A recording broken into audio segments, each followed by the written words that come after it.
Chapter 1. Lantern Lit.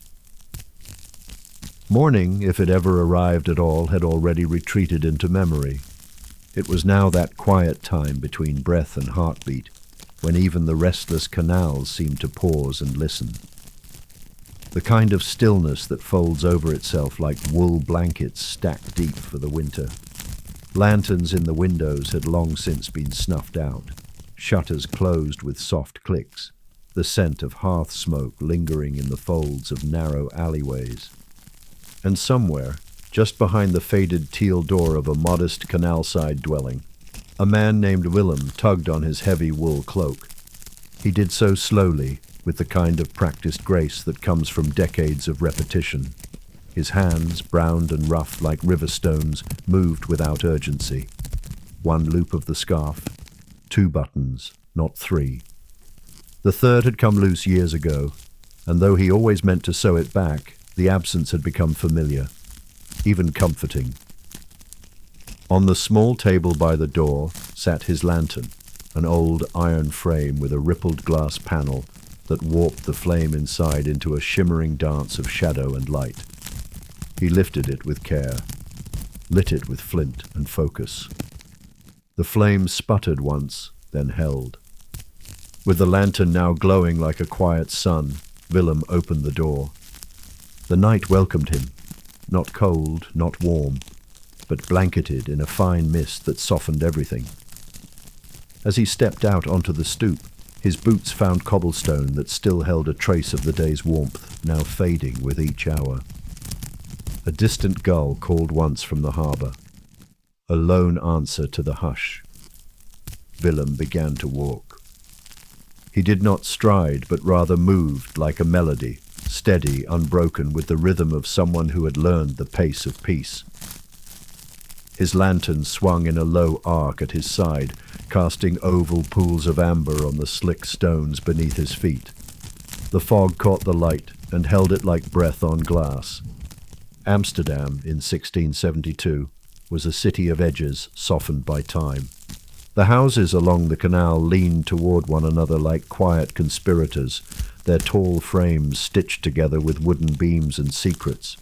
Gables curved like drawn curtains. Windows blinked with moonlight, and beneath it all, the black stillness of the water held the reflection of stars. Willem turned down a narrower lane where the brick walls closed in just enough to muffle the world. Here he passed the shoemaker's house, dark now, save for the faint scent of leather oil and cedar shavings that clung to the eaves.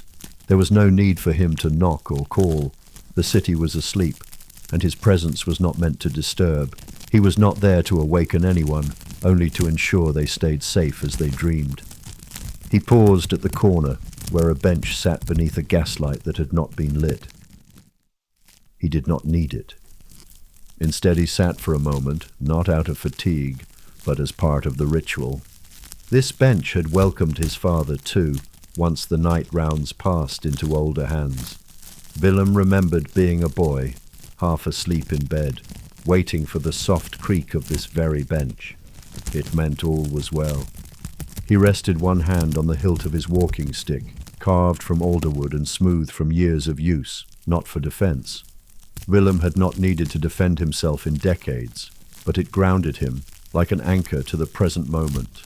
Somewhere behind the bakery 2 streets over, a chimney exhaled a whisper of smoke. The scent reached him gently, rye bread and wood ash. Soon the baker would rise, tying his apron in the dark, humming a folk tune only the stars knew. But not yet. Willem stood. The watch had begun. He moved again, deeper into the tapestry of alleyways, past window panes with pressed flowers between the glass, past iron hooks that once held lanterns for lovers, past doorways that held children's dreams inside. A cat darted across the lane, tail high. It stopped near a drainpipe and turned to stare. Willem nodded. The cat did not nod back but flicked its ear and disappeared. He crossed a small bridge, barely wide enough for a cart, and paused in the center. The water below mirrored his lantern, stretching its flickering glow like golden threads across the current. He leaned on the wooden railing. The canal didn't speak, but it listened. It always did. There had been a time when Willem feared the night. He was young then, and the shadows were stories with teeth. But over time, the silence had taught him something vital, that most fears dissolve when looked at gently, steadily, like mist under morning sun. He continued along the Herengracht, where the merchant homes stood taller, more ornate. Shuttered now, but not unkind. Here lived the velvet-gloved and gold-buttoned, those who dealt in spices and silk, but whose hearts were still soothed by the same lull of night. Willem paused outside a particularly grand home, his favorite, though he'd never spoken to the family within. He liked the way ivy curled up one corner like a sleeping cat, liked the etched glass that glimmered pale blue when the moon was just right, liked the way someone always left a fresh orange peel on the sill, a soft sign of life. From behind the house a wind stirred. It was not strong, just a sigh, but it carried with it the scent of the sea. Willem closed his eyes. The tide was turning. Ships moored in the harbour shifted slightly, ropes creaking against wood. He imagined the sailors wrapped in wool blankets below deck, dreaming of firelight and laughter, unaware of the man with the lantern keeping watch over their world. He stepped on, further now into the older parts of the city, where bricks were darker and time seemed to move slower. Here the streets had names whispered rather than spoken, crooked names for crooked paths that wound like thought itself. Willem turned onto one such lane. This was the street where the potter lived.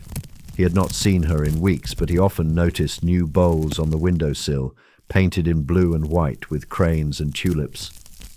Some nights, he imagined she stayed up late, listening for the scrape of his boots on stone.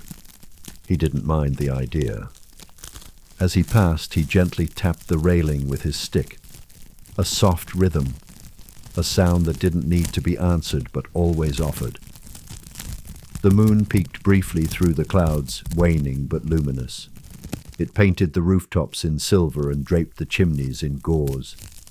Somewhere a dog turned in its sleep and sighed. Not a single voice, not a shout, nor cry, nor question. Only the night, folding inward like parchment, and Willem's steps marking its heartbeat. He turned toward the single canal, where an old chapel stood in silence. A candle still burned in the alcove outside, probably lit by the midwife who lived nearby. She often prayed there between births. Willem tipped his hat. A silent blessing passed between them, though they hadn't seen one another in years. The lantern flickered once. He paused, adjusted the wick with two practiced fingers. The flame steadied.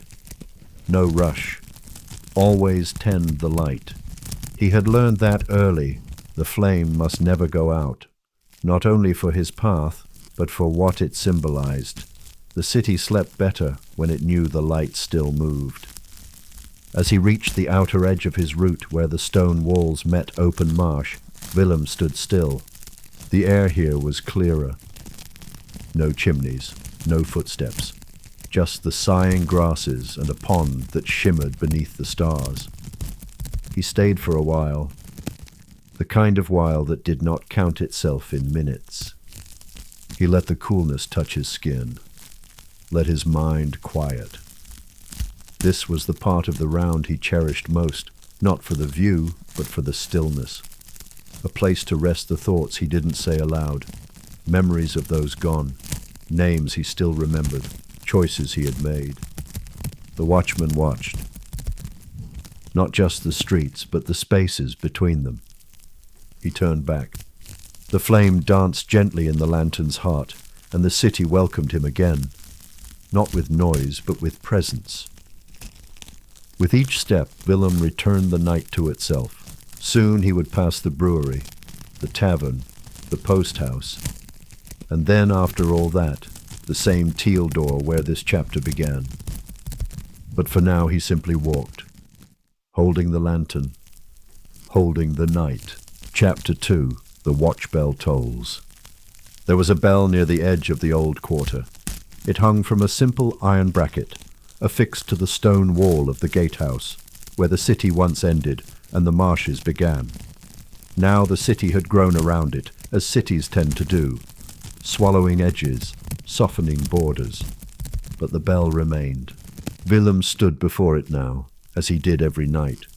The lantern at his side gave off a low, golden light, which reached just far enough to kiss the base of the bell's post and make the metal curve gleam like old honey. He rested his walking stick against the wall. Then, slowly, reverently, he reached up and took hold of the rope. One breath in, and then clang, clang, clang. 3 deliberate tolls, slow, measured. They didn't echo, not quite. The night was too thick with mist for that, but the sound curled outward like gentle waves, brushing the cobbled streets, slipping through alleys, nudging the city into memory. The watch had officially begun. He never skipped it, never rushed it. The bell was not there to wake the city. It was there to let the city know it could rest. Willem held the rope for a moment longer, let the fibers warm his hand. Then he stepped back, adjusted the scarf around his neck, and lifted his lantern again. The route ahead was old, older than most things in the city. The street curved like a question mark, lined with buildings that had watched generations pass by. The facades leaned gently, like they were listening in on one another's dreams. He walked in silence. The houses here bore the signs of history. Iron brackets that once held oil lamps, initials carved into bricks, and doorways framed with ancient wood that had darkened to nearly black. He passed the house with the yellow shutters, the one with the crooked chimney, the narrow one squeezed like a book on a shelf, where the glazier's widow still lived, alone, but content. Willem knew them all, not their daily lives, not their dinners or debts, but the pulse of their nights. He could tell by the stillness of a window or the warmth in a shutter if something was amiss. He could sense joy in how the laundry hung from a line, or sadness in how a stair creaked when no one stood on it. It was part of his work, not just watching, but knowing how to see. He moved past a low archway where ivy grew thick and soft as velvet. This was where he first began his rounds many years ago, walking beside his father.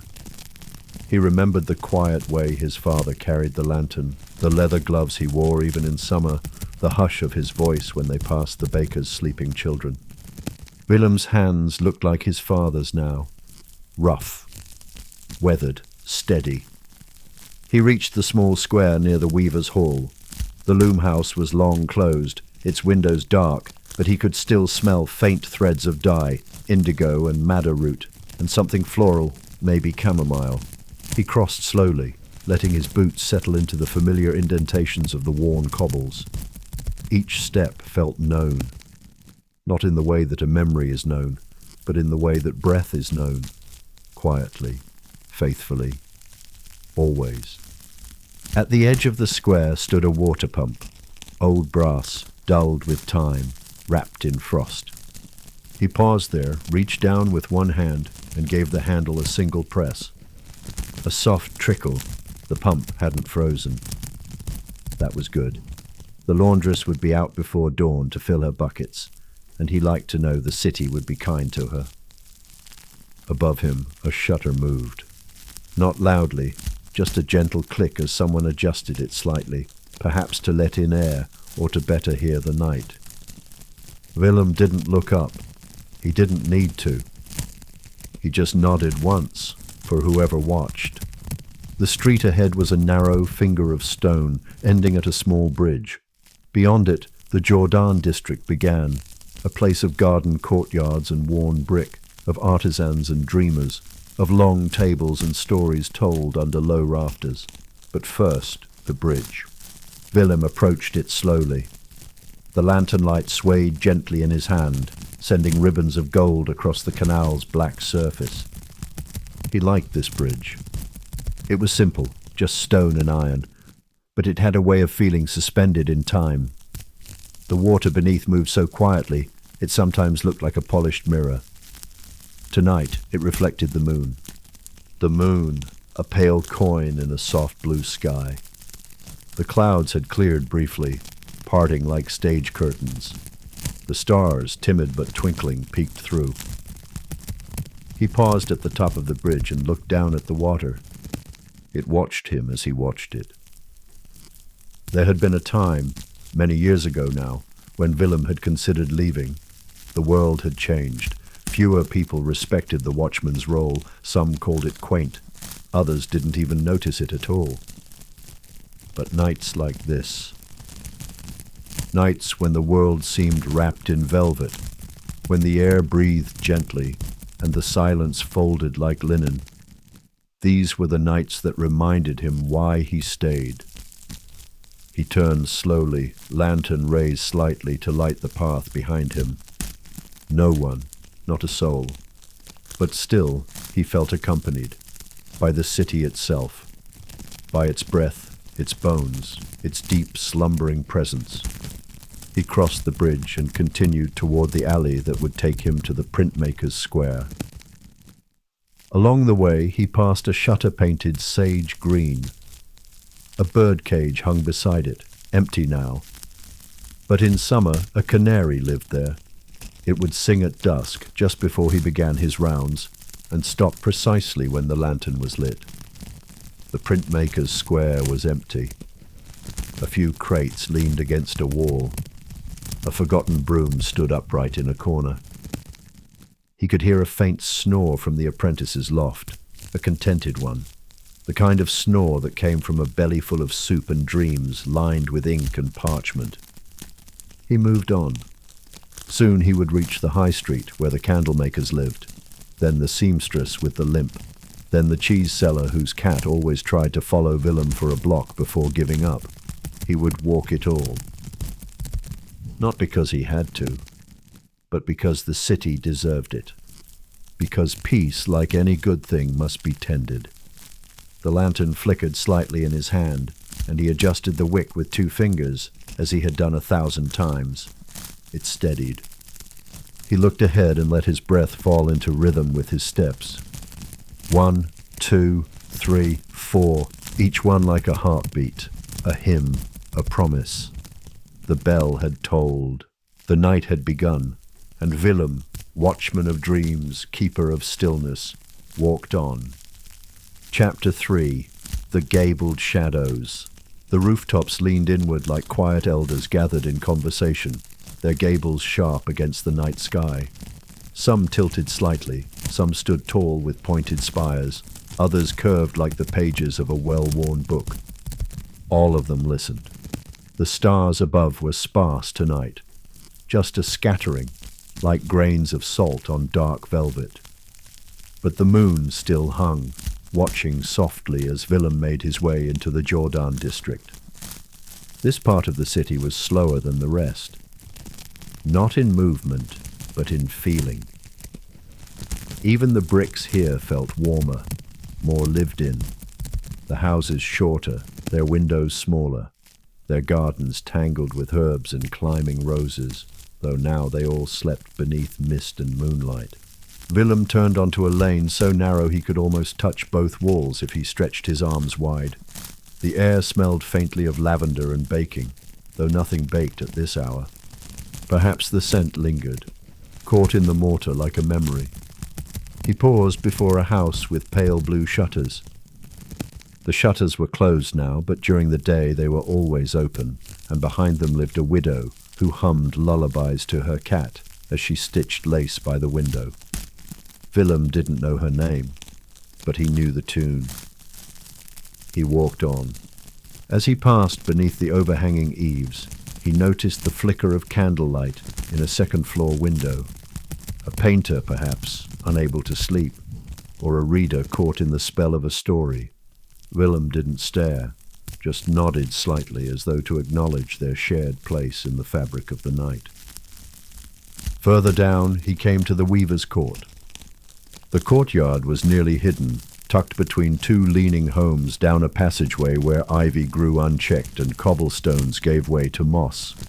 He stepped through the arch, lantern held high, and stood quietly in the center. The fountain was still now, its basin filled with rain and the soft gleam of reflected lantern light. Around it, worn benches sat crooked, softened by time and weather. He had once watched a wedding here, and once a funeral. Tonight, only silence. He walked slowly around the edge, each footstep gentle and respectful. Here was the house with the grapevine creeping along the sill. Here was the shutter still slightly ajar, where a girl used to sneak glances at her beloved. She had long since married and moved across town, but the window still opened the same way. Time folded softly here. Willem stepped back onto the lane and followed the gentle curve westward. A cat perched on a window box blinked sleepily as he passed, its tail curled neatly over its paws. Willem tipped his hat. The cat, unimpressed, turned and vanished into the shadows. He smiled faintly and kept walking. At the edge of the district, just before the canal bent away, stood a line of older homes. Their bricks were darker, older, and some sagged just slightly, as though tired from holding so many years. This was where he stopped. He knew this corner well.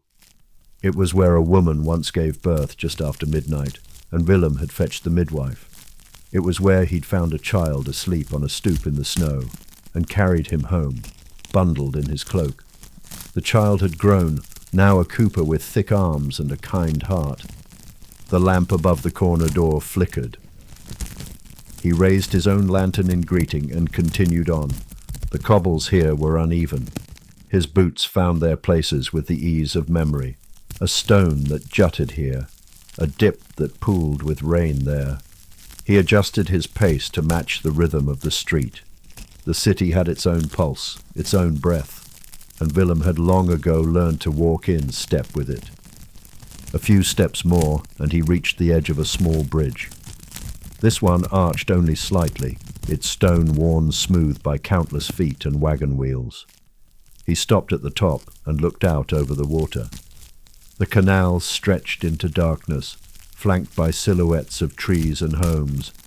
The lantern's light shimmered across the rippling surface, breaking into golden ribbons that swayed and danced.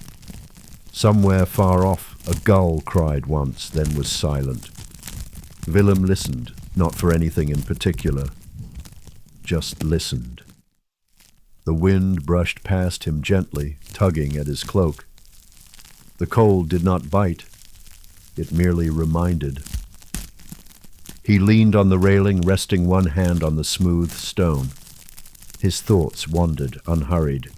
He remembered the sound of his mother's voice, singing quietly as she stirred a pot of stew. He remembered the first time his father let him hold the lantern, how it had felt impossibly heavy in his young hands, how he had held it with both arms, determined not to let the flame go out. He remembered laughter and tears, and the echo of footsteps now long gone. But most of all, he remembered peace. Not the peace of silence, but the peace of presence, the kind that settles into the bones and stays there, the kind you can hear in a still night, feel in the curl of ivy around a windowsill, know in the glance of a cat in the dark. He took a breath and let it go slowly. Then he moved on. Down the slope of the bridge and onto the next lane, where the printmaker's shop once stood. It was shuttered now, abandoned perhaps, but the sign still hung above the door, creaking gently in the wind. He passed beneath it and paused at the next corner.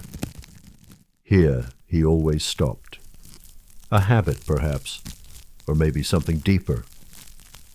He turned and looked back the way he came. The street stretched behind him, lantern light glowing in puddles, the night folding soft around each brick and beam. There was no one else, no movement, just stillness, and yet it felt full of breath, of memory, of meaning. He nodded once to the dark, to the quiet, to the presence, then turned forward again and walked on. Chapter 4. Through the Weaver's Passage. The moon had dipped slightly, casting longer shadows across the alleyways of the Jordan. It was the hour when dreams deepen, when even the restless find themselves wrapped more tightly in their blankets, and when the canals slip into a kind of suspended breath. Willem turned onto a lane that had been cobbled unevenly, the stones rounded and polished by centuries of boots, clogs, and hooves. It was not a street that saw much foot traffic anymore, tucked as it was between two broader roads. But Willem knew it well. He had walked this path hundreds, perhaps thousands, of times.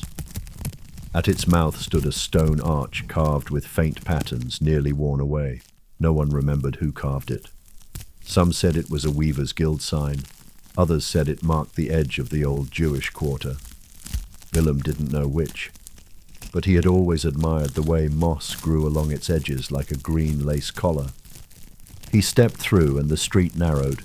It became a passage more than a lane, hemmed in by tall, leaning houses that seemed to whisper to each other in the hush of night.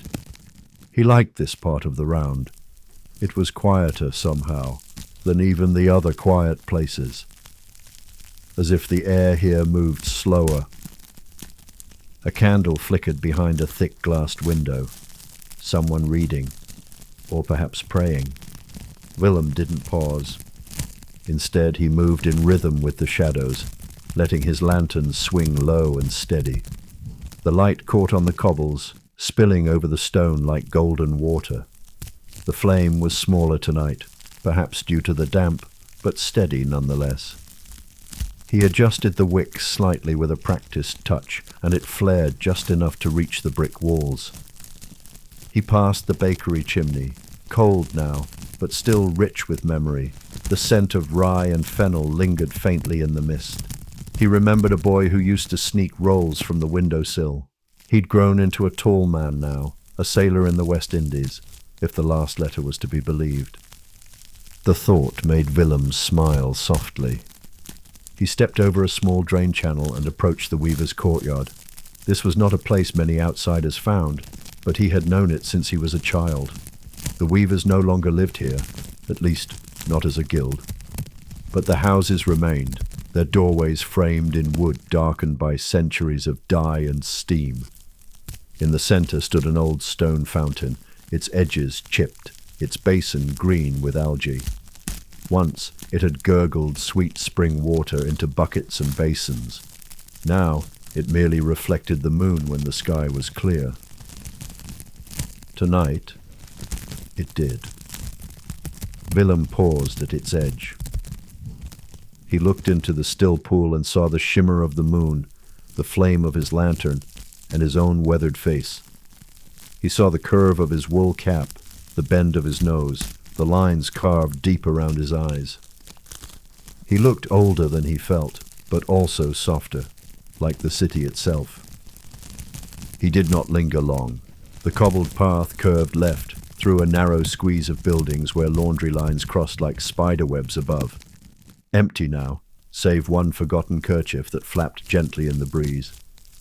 Willem passed beneath. The walls here bore the marks of time, scars of old fires, mortar repairs, faint inscriptions barely visible in the moonlight. He let his fingers trail one wall briefly. The stone was cool and damp, familiar.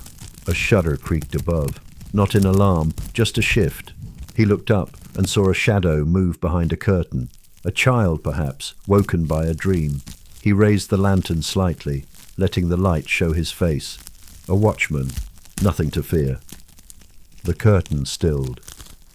He turned the corner into Tanner's Lane. Here the air changed. There was no mistaking it. The scent of old leather, even now, years after the last tanner closed shop, still lingered in the brick and stone. It was not unpleasant, just rich with memory. Willem walked slower here. It was narrower, the buildings more crowded, their windows tight and squared. Iron hinges, rusted with age, creaked in the breeze. And the shadows here were darker, less from moonlight than from the nature of the place. He passed a doorway that had been boarded up for years. Once, it had housed a cobbler who sang to his dogs while he worked. Both were gone now, but Willem still nodded as he passed. He reached the edge of the lane where a single gaslight stood crooked. It hadn't been lit in decades. He'd never known why. Across the way was a tiny square, barely large enough for 3 people to stand shoulder to shoulder, but it held a bench. And that bench held a memory. He sat. Only for a moment. This was where his father once told him the secret of the watchman's role, not just to see but to feel, not just to protect, but to preserve. People think night is just darkness, his father had said, but it's also where peace is born. We guard the seed of the next morning. Willem breathed in. The square was silent. A shutter rattled somewhere behind. The breeze had picked up. It brought with it a new scent, burnt sugar and spice. Somewhere someone was preparing for tomorrow. A baker? A candy maker? He didn't know. But the smell made him think of holidays, of marzipan, of market stalls and red ribbons. He stood again. The lantern swayed with him, its flame catching the shimmer of his eyes for a moment. He stepped into the street that led toward the old mill. It was barely used now, the mill long since shuttered. But the street still existed, winding gently along a narrow canal. Ducks used to gather here, and in the spring, swans. Tonight it was empty. Willem passed the ivy-covered wall where lovers once carved initials into stone. He'd seen hundreds of such pairs come and go. Some had grown old together, some had not.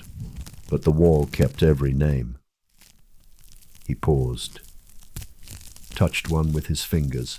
M+K, faint. Almost gone. But not yet. He moved on.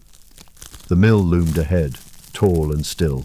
Its blades no longer turned. The gears inside, once loud and constant, now sat silent, cradled in dust and spiderweb. Still, he looked up and nodded. It had once provided flour for half the city. At its base, a cat slept beneath a cart. Willem saw the twitch of its ear, the rise and fall of breath. He stepped softly. Further now, past the mill, into the edge of the northern wall. Here, where the city met open space, the wind grew cooler. The canal widened, brushing up against the marshes. Frogs croaked softly in the reeds. An owl called once, distant. Willem stopped at the gate. It no longer closed, the hinges too rusted, but the wood still stood tall. He leaned against it for a while, lantern resting on the post. He let his thoughts wander. To a girl he once loved, to a song he had nearly forgotten, to a night long ago, when the stars had seemed close enough to touch. The wind wrapped around him gently, tugging at his cloak. He smiled, then turned. Back into the city. The watch was not yet done. He moved with the same rhythm, the same grace. Each step a note in the city's lullaby. And somewhere in the distance a window closed gently. Sleep had come. Willem walked on. Chapter 5. The Candlemaker's Street. The high street waited for him like an old friend.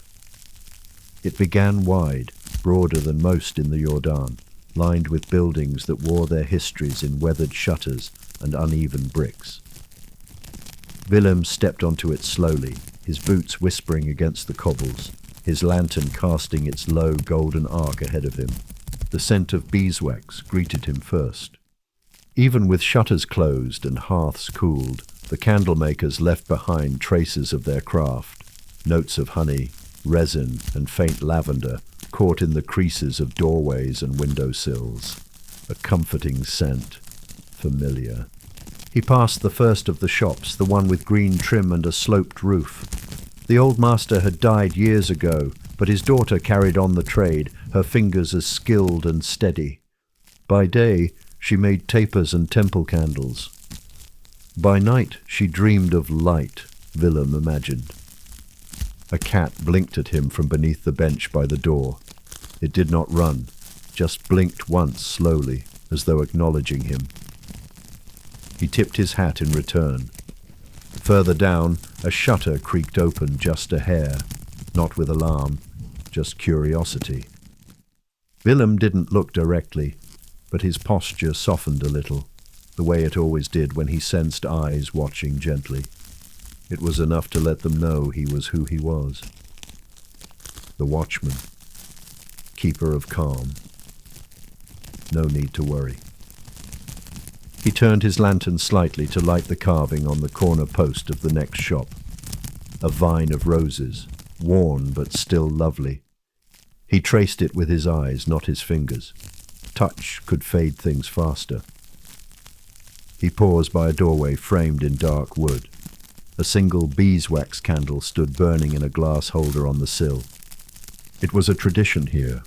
One light, left burning overnight, not for fear or mourning, but as a sign that peace lived here, that the night was welcome.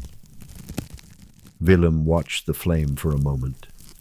It trembled gently in the draught, but held steady, as all good flames do.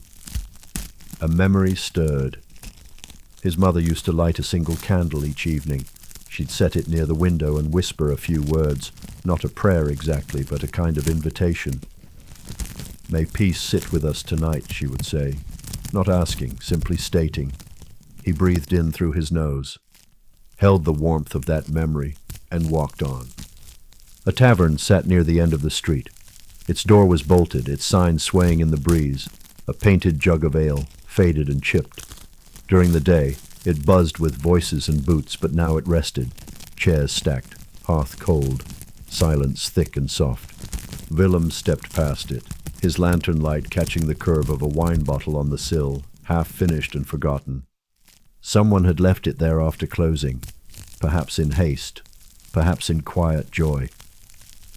He didn't move it. Some things belonged to the night.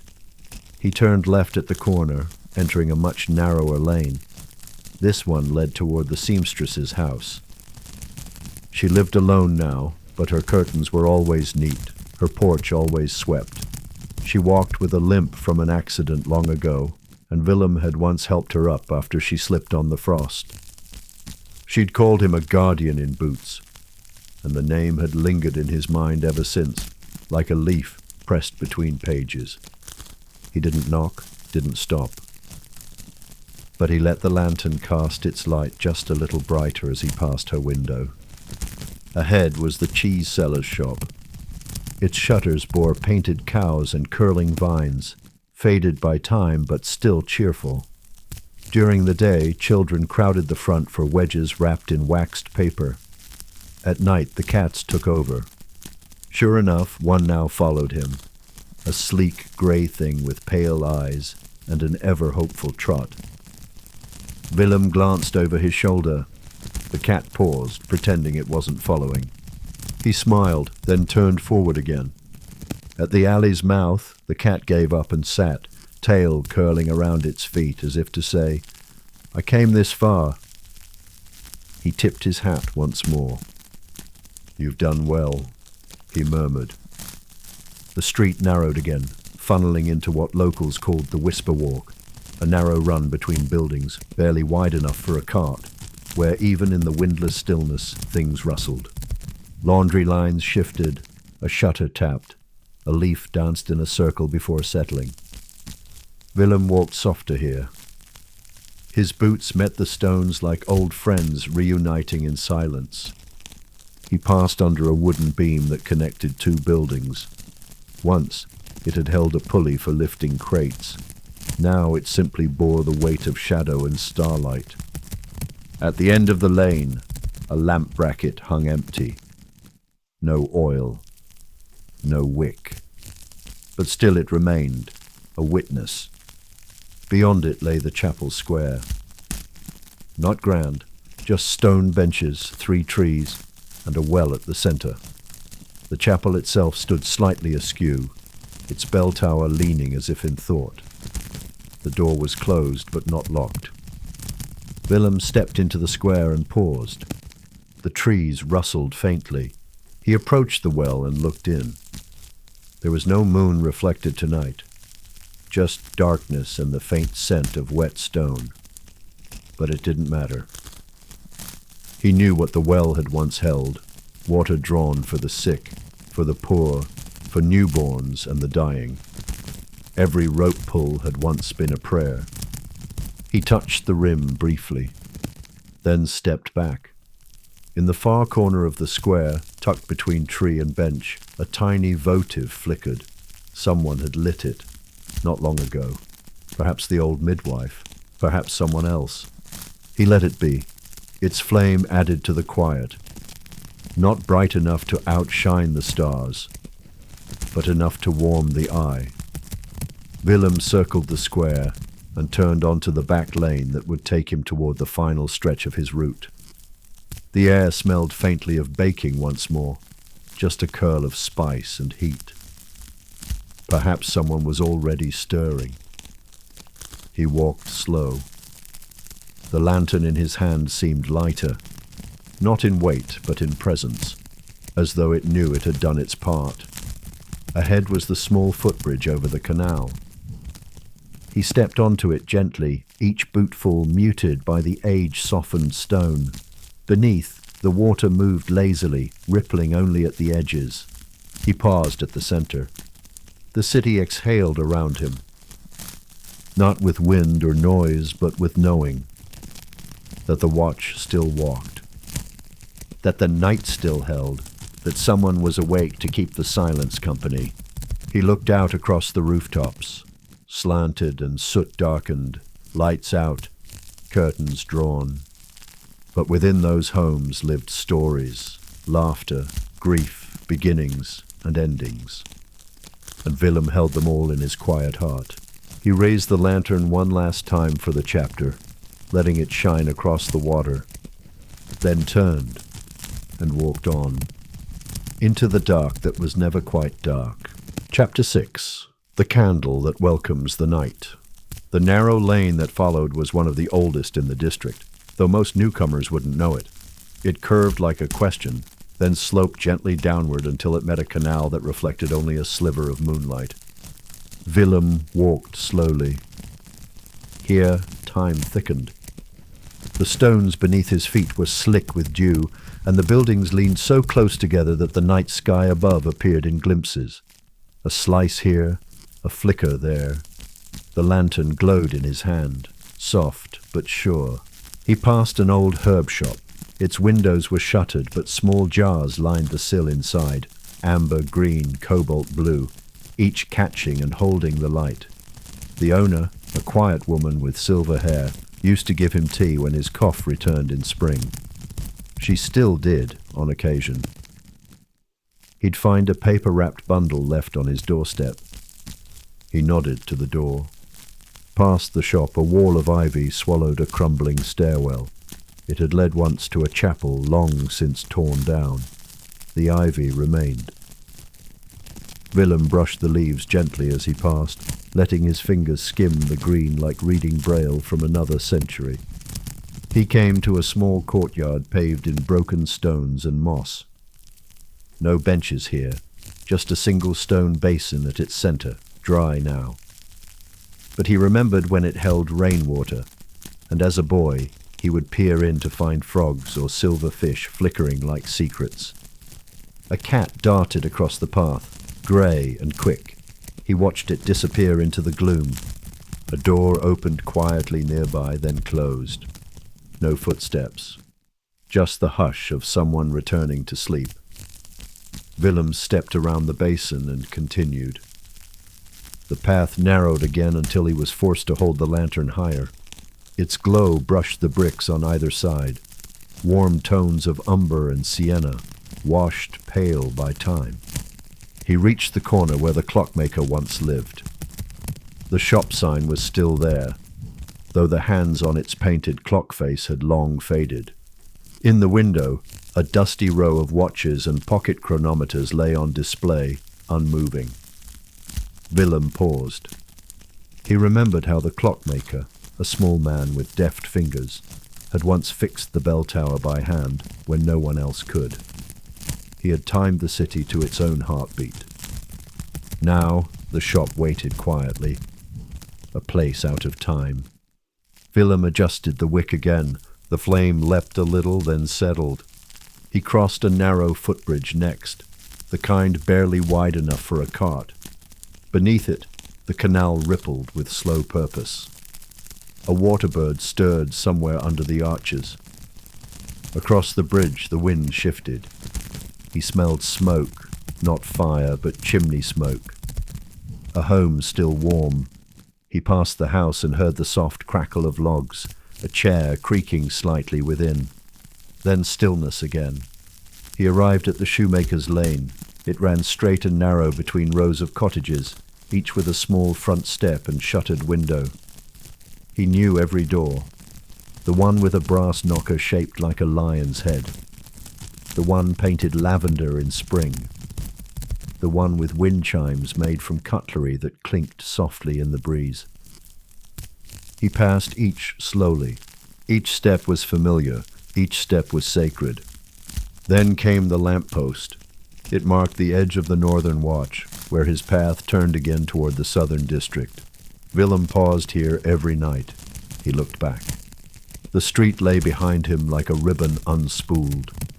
Quiet, glimmering in spots where lantern light met puddle, where shadows held hands with memory. He tipped his cap, not to anyone, just to the night itself. Then he turned and walked on. Chapter 7. The Clockmaker's Bell. The bells chimed faintly in the distance. Not the city bell from the tower square, nor the small call bell from the gatehouse. This was subtler, like the breath of time itself exhaling in a quiet room. Willem had just left the high street behind and was walking into the part of the Jordan where streets narrowed again, and the houses pressed close with slanted windows and uneven thresholds. The Clockmaker's Lane. He slowed his pace. There was something reverent about this stretch, not holy in the church sense, but sacred somehow. The bricks were older here, darker, the air cooler, the moonlight more diffused, slipping in sideways from between chimneys and dormers. To the left stood the old clockmaker's shop, its front window still displaying a line of delicate pieces, some stopped, some ticking on. A faded sign hung above the door, time measured and mended. The bell above the shop door hadn't rung in years. No one had stepped inside since the old man passed, and yet, sometimes, like tonight, Willem swore he could hear the echo of chimes as he passed. He tipped his hat out of respect. The lantern light shimmered in the glass, catching the reflection of a small brass pocket watch. It had stopped at 3:17 long ago. No one knew why, but no one moved it. In a way, it kept its own time. Willem moved on. At the corner where the lane curved, a cat darted across his path. Not startled, just curious. It trotted ahead, tail flicking, then vanished beneath a wooden stoop. The night was full of quiet companions. The glazier's widow lived nearby. Willem passed her home, a narrow house with blue trim, its curtains always tied with ribbons, even now. A faint light burned inside. He imagined her tending to her tea, or perhaps writing a letter to no one in particular. She often wrote like that, pages she never sent, filled with thoughts and poems and grocery lists. He smiled softly and continued. A few houses down, he paused at a wrought-iron gate. Behind it was a small garden. The herbs had long since gone to seed, but he still caught the scent of thyme and sage on the breeze. A white cloth fluttered from a laundry line, caught on one corner like a flag of truce. He passed through the alley that split behind the tailor's shop. Here the stones grew slick with moss. The air carried the smell of old fabric and coal. He adjusted his lantern higher, guiding his steps, letting the flame speak softly to the shadows. Halfway down he passed a pile of bundled cloth. At first it seemed like a discarded coat, but then it stirred. A boy, maybe 10 years old, no shoes, hair in knots. Willem bent slowly, knees creaking, and touched the boy's shoulder gently. The child stirred and blinked up at him. Willem didn't ask questions. He just reached into his coat and pulled out a small square of bread wrapped in cloth, offered it silently. The boy took it. Their eyes met, briefly, fully. Then the boy curled back into the fabric, bread clutched tight. Willem let his lantern rest a moment on the ground nearby, its circle of light a kind of silent watch. After a few breaths, he stood again and walked on. He didn't look back. Further now, toward the street of song. That's what Willem called it. Not officially, but in his own mind. It was a narrow row of homes where, once upon a time, 3 sisters lived who sang together at dusk. Their voices had woven through the alleys like wind through reeds, high and soft and sweet. One had died, another married and moved, and the last had gone silent. But sometimes, when the wind caught just right, Willem imagined he could still hear them. Tonight the wind was still, but a music box played, faint from a windowsill just ahead. A tune barely there, a lullaby maybe, or an old dance. He couldn't place it, but it made him pause. The light in the window was warm, amber. He saw a silhouette, someone rocking gently in a chair. The music box sat beside them, wound just enough to fill the night. Willem didn't linger long, just long enough to let the tune reach him, to let it wrap around his ribs like thread. Then he moved. Past the arch of the Cooper's Lane, where the barrels once stood stacked like silent sentinels. Past the brick archway carved with strange symbols. No one knew who made them. Willem touched the edge of one with his gloved hand. Smooth. Then came the bakery courtyard. This was always his favorite part of the night.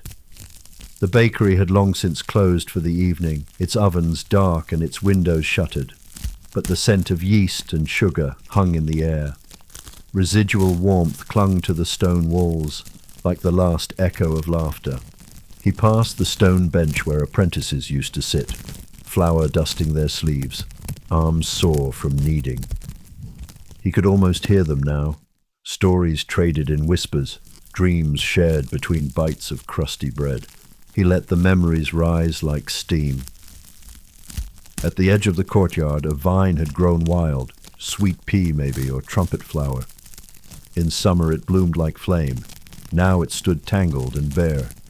Still, he brushed his hand against it. A ritual of sorts. He continued on.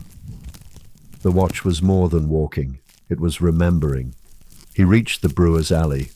Quiet tonight. The barrels were stacked neatly against the walls, their shadows long in the lantern light. A tap dripped faintly. Willem listened to its rhythm, a heartbeat, a pulse. He passed the corner where the fiddler once played. The man had gone years ago, but the spot still felt full of music. Willem paused and imagined a note, then another. And then he hummed, just once. A low, gentle sound, barely more than breath. But it was enough. Enough to remind the air that someone still remembered. The canal waited just ahead. He turned toward it slowly. This stretch of water was narrow but deep. The bridge was made of iron and wood, with rails that had long since rusted. He crossed it carefully, each step measured. Halfway across he stopped, looked out. The water reflected the moon, fractured into slivers by the breeze. A swan drifted silently beneath him, its feathers catching the light like glass. He watched it until it passed beneath the far arch. Then he moved again. To the far side where the alchemist's tower once stood. Nothing remained now but the foundation stones. Still, Willem paused there, touched the worn edge of a stone, and whispered a name he hadn't spoken aloud in years. He didn't wait for an answer. Back into the streets now. The round was nearly complete. He passed the stable yard, quiet. A horse shifted inside, hooves tapping gently on wood. Willem murmured a low sound of reassurance and moved on. He turned the final corner, and there it was, the teal door. The door where he began. He didn't step through yet. Instead, he paused beneath the eave, where a wind chime hung. The sound was soft, glass against glass, like rain, if rain could be sung. He lowered the lantern. Its light spilled gently across the doorstep, over the cobbles, and into the street. A final offering. He closed his eyes, breathed. The watch was not a burden, it was a gift. He turned and walked one more block. Just because the city asked. Just because the night still breathed. And because peace, like flame, must always be tended. Chapter 8. The courtyard beneath the bell. There was a courtyard few remembered. Willem reached it just after the final turn from the mill lane, where the city bowed slightly and the stones dipped in a long-forgotten ripple, as if the earth itself had once sighed and the street remembered. He passed between two buildings whose upper floors leaned so far inward they nearly touched. His lantern flickered beneath their shadows, and the air changed. It became stiller, denser. The kind of stillness that made one tread lighter, instinctively, as though stepping into a room where someone had just said a prayer. The bell tower rose above him now, not the grand one in the city square. This was smaller, older, and nearly lost behind overgrowth and dormer roofs. It hadn't rung in years, maybe decades, yet it stood, steady, like a sentinel who refused to leave his post. Willem looked up at it, eyes soft. Then he stepped into the courtyard. It was paved in stones of many kinds, some smooth and pale, others rough with pitted surfaces. Time had pulled weeds between them. Moss had softened the edges. The whole space looked like it was in the process of being gently reclaimed by the earth. He knew it well. In the center, a bench leaned slightly to one side. It had been repaired once, years ago, with a new leg that didn't quite match. That was his doing. He'd brought the wood himself and fixed it under the stars, with no one watching. He sat now, slowly. The lantern rested beside him on the ground. Above, the tower creaked faintly. Not a wind sound exactly, more like a memory moving. Willem took a breath. This was where he came when the city pressed in too much, when the streets whispered louder than usual, when he needed to remember something older than the noise of the day. He closed his eyes.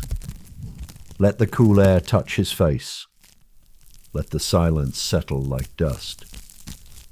A bat flitted past overhead, its wings silent. In the corner of the courtyard, a patch of violets bloomed where no one had planted them. He remembered the night his father brought him here. He was barely tall enough to see the bench seat, let alone sit on it. But his father had lifted him up, set him down, and said nothing for a long while. Then, finally, he spoke. The city has many hearts, Willem. This is one. It hadn't made sense then. It did now. The flame in his lantern guttered slightly. He adjusted the wick and leaned back. The stars overhead blinked faintly through clouds. He sat like that for some time, not counting minutes, just being. Eventually, a soft sound stirred him. Footsteps. Faint, not urgent. He turned his head. A woman walked slowly along the path, not into the courtyard but past it. Her shawl was wrapped tightly around her shoulders and her basket was empty. She glanced in, met his eyes, and nodded. He returned the nod. No words. She moved on. He stayed. The bell above did not ring, but he thought of its tone. Low, round, the kind of sound that made people pause without knowing why. He had heard it only once in his lifetime. and yet he remembered it perfectly. He stood at last. His knees cracked quietly, a familiar sound. He lifted the lantern. Before he left, he stepped to the edge of the courtyard where a vine had crept up the wall. At its base was a single stone, slightly askew. He reached down and righted it, just a little, then walked on, back into the flow of night, back into the beat of cobblestones and shutters, back into the breath of Amsterdam. And as he left the courtyard behind, something shifted. Not loud, not even real, perhaps, but in the tower above the bell gave a sigh, and the city listened. Chapter 9. The Passage of Paper and Ink. The path from the bell courtyard narrowed again, threading its way between two old print shops. They stood like aging twins, mirroring one another in shape, but not in soul. One had gone dark years ago, its windows dust-frosted, its doorway quietly sagging inward. The other still lived, barely, a single candle always left burning in the far-back room, visible only to those who passed slowly enough to see. Willem passed slowly. He always did here. The scent of old ink and pressed paper clung to the brickwork, a comfort, a memory. It reminded him of letters unopened, of stories half-read, and gently folded maps tucked into drawers. The lantern light spilled onto the cobblestones like honey, slow and warm. He walked at the rhythm of breath. Here, too, he remembered. The printer had been a friend of his father's, a quiet man with dark-rimmed spectacles and hands forever stained black. He spoke in paragraphs, never rushed, always exact, and when Willem was small, he would let him set type, letters one by one. Willem had loved the weight of them, the way they felt like decisions. He passed beneath the wooden sign, faded, creaking gently in the wind. A crow was carved into the wood, wings half spread. The name was unreadable now, but the bird remained, watching.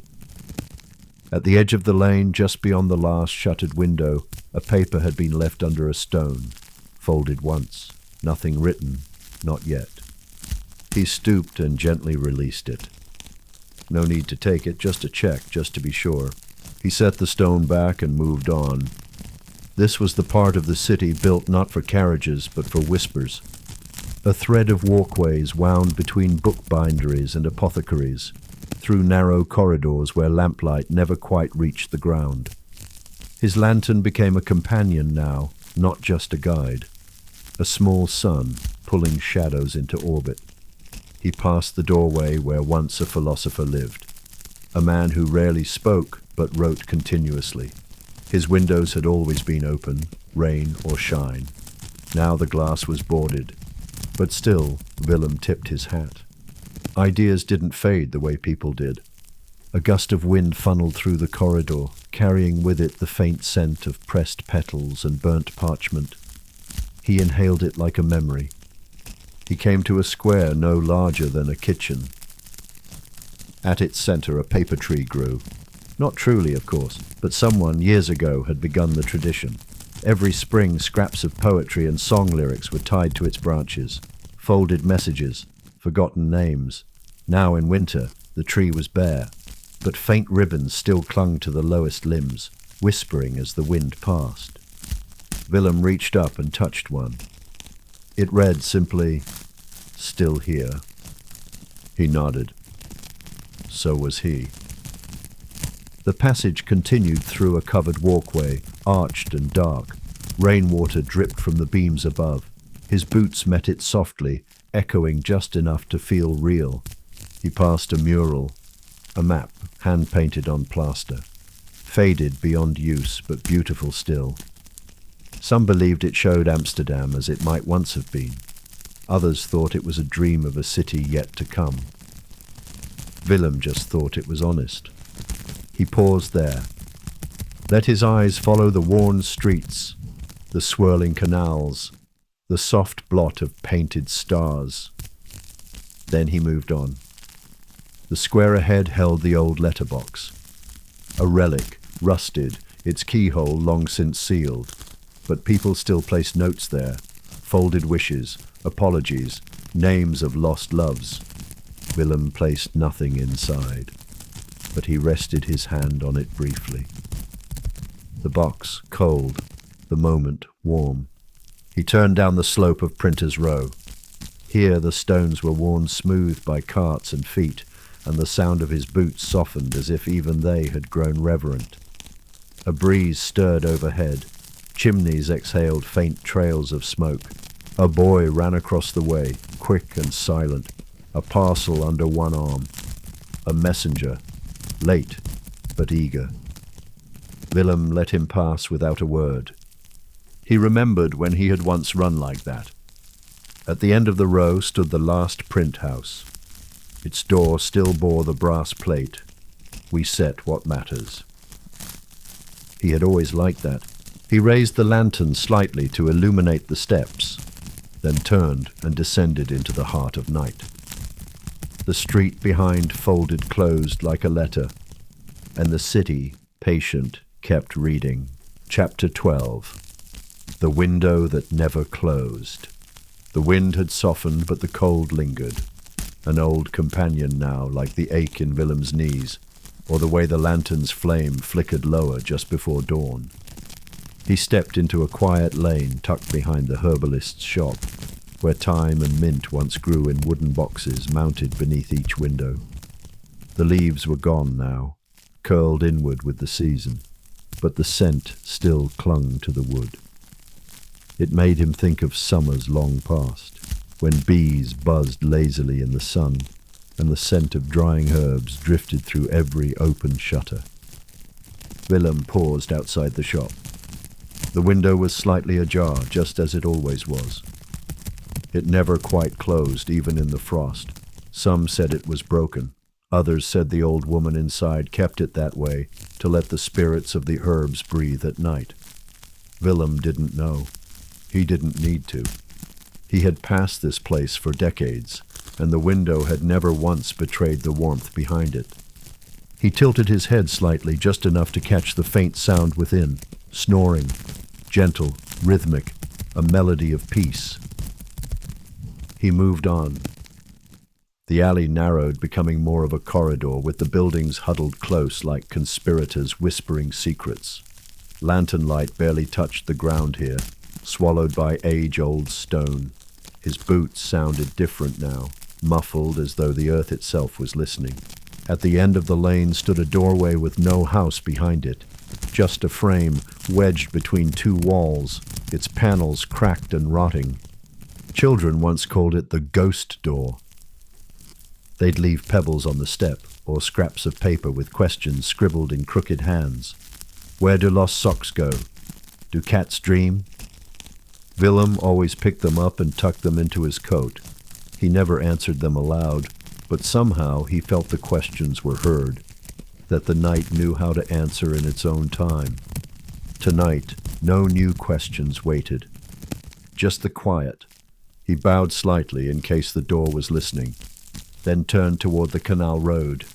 This was the long stretch, a straight run alongside water so still it looked like ink.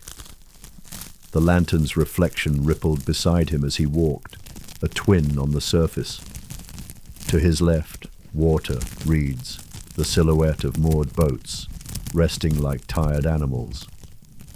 To his right, a row of low houses, their chimneys like watchful sentries, and above, just sky. Soft, unhurried, moon-draped. He remembered the day he first walked this path alone. His father had stepped back, silent, letting Willem take the lead. He had felt the weight of it then, not fear exactly, but awareness, as though every shutter, every cobble, every breath in the dark had turned to meet him. Now it felt like greeting old friends. He passed the baker's widow's house, the one with the crooked stair and lace curtains yellowed with time. She used to leave him small parcels of bread wrapped in linen, never with a note, never with fanfare. just bread, still warm. She was gone now, but sometimes on quiet nights like this, Willem swore he smelled it, spelt and honey and firewood. He didn't question it. The night was generous in its own strange ways. At the bend in the canal, he came upon the stone post with the carved fox. Its eyes were nearly rubbed smooth by time, but the tail still curled sharply. A child once asked if it was real. Willem had said yes, of course, real enough to watch. He ran his fingers over the carving now, just once, like a ritual. The stone was cold, but familiar. A door creaked open ahead. He slowed.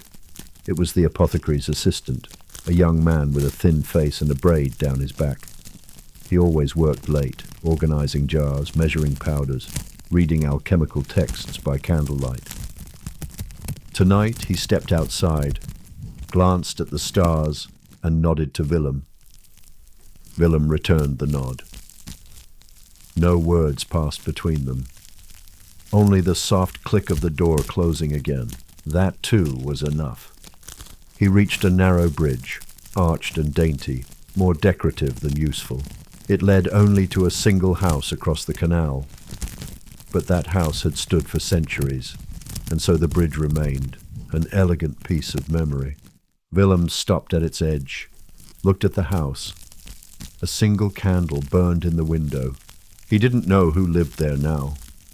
Tenants had changed too many times to count. But someone always lit that candle, every night. He wondered if they knew why. Perhaps not. Perhaps it was simply a habit inherited, a tradition passed on with the key. But Willem liked to think they did it for the same reason he walked, because peace, once tended, asks gently to be continued. The wind shifted. He moved on. The path curved behind the row of houses, leading toward a small courtyard most never noticed. Even by day, it felt like a hidden pocket in the fabric of the city. Tonight, it held silence like a gift. Willem stepped inside. There on the far wall, a mosaic had once told a story. Ceramic tiles in green and blue and gold, forming a lion, a tree, and a woman holding a bowl. Time had cracked it. Many tiles were missing, but enough remained for the story to whisper itself into the night. He stood before it, not reading, just remembering. He'd sat here once, many years ago, after his first full round alone. His feet had ached, his hands were raw from cold, but he had felt right, like the city had accepted him. The lion had watched him then. It did so now. He bowed his head slightly, not out of duty, but respect. Then turned to go. The route wound back toward the merchant quarter, where streets grew wider and cleaner, and where the buildings bore plaques and fancy scrollwork. Less character, perhaps, but still part of the whole. As he passed one tall house with white shutters and polished stone steps, he heard the faint sound of music, a harpsichord playing something slow. He smiled. That had not changed. Every winter, for as long as he could remember, someone in that house played each night around this time. Never loudly, never long, just enough to say, "I am here." He paused across the street just long enough for the song to end. Then he moved on. His lantern was growing dim now, the oil near spent, but it had one more stretch to light. The night was not yet over, and Willem, keeper of stillness, guardian of peace, walked on. Chapter 13. The Windows That Watched. The wind had stilled. Willem noticed it the moment he turned into the southern lane behind the soapmaker's row. It was as if the whole quarter had exhaled, then paused in quiet reverence. Even the lantern in his hand flickered less, casting a steadier glow against the dampened cobblestones, the kind of light that felt like a whisper. He walked slower now, not from tiredness but respect. This lane was lined with windows, so many windows. Some square, some rounded at the top like cathedral arches, some framed in green, others trimmed in bare pine. Some had flower boxes now long emptied, others bore the marks of once tied ribbons. To Willem, they were not just windows. They were eyes, the eyes of a city that never truly closed. Some watched with curiosity, others with memory. A few simply looked on without seeing, lost in their own reflections. But all of them, Willem believed, held stories, and he had walked past them long enough to understand their language. He passed the widow's house first, the one with the brass knocker shaped like a swan. Her curtains were always drawn at night, but a soft blue glow often peeked through. She was a painter of porcelain, and sometimes late into the evening she painted tiny scenes no one else would ever see.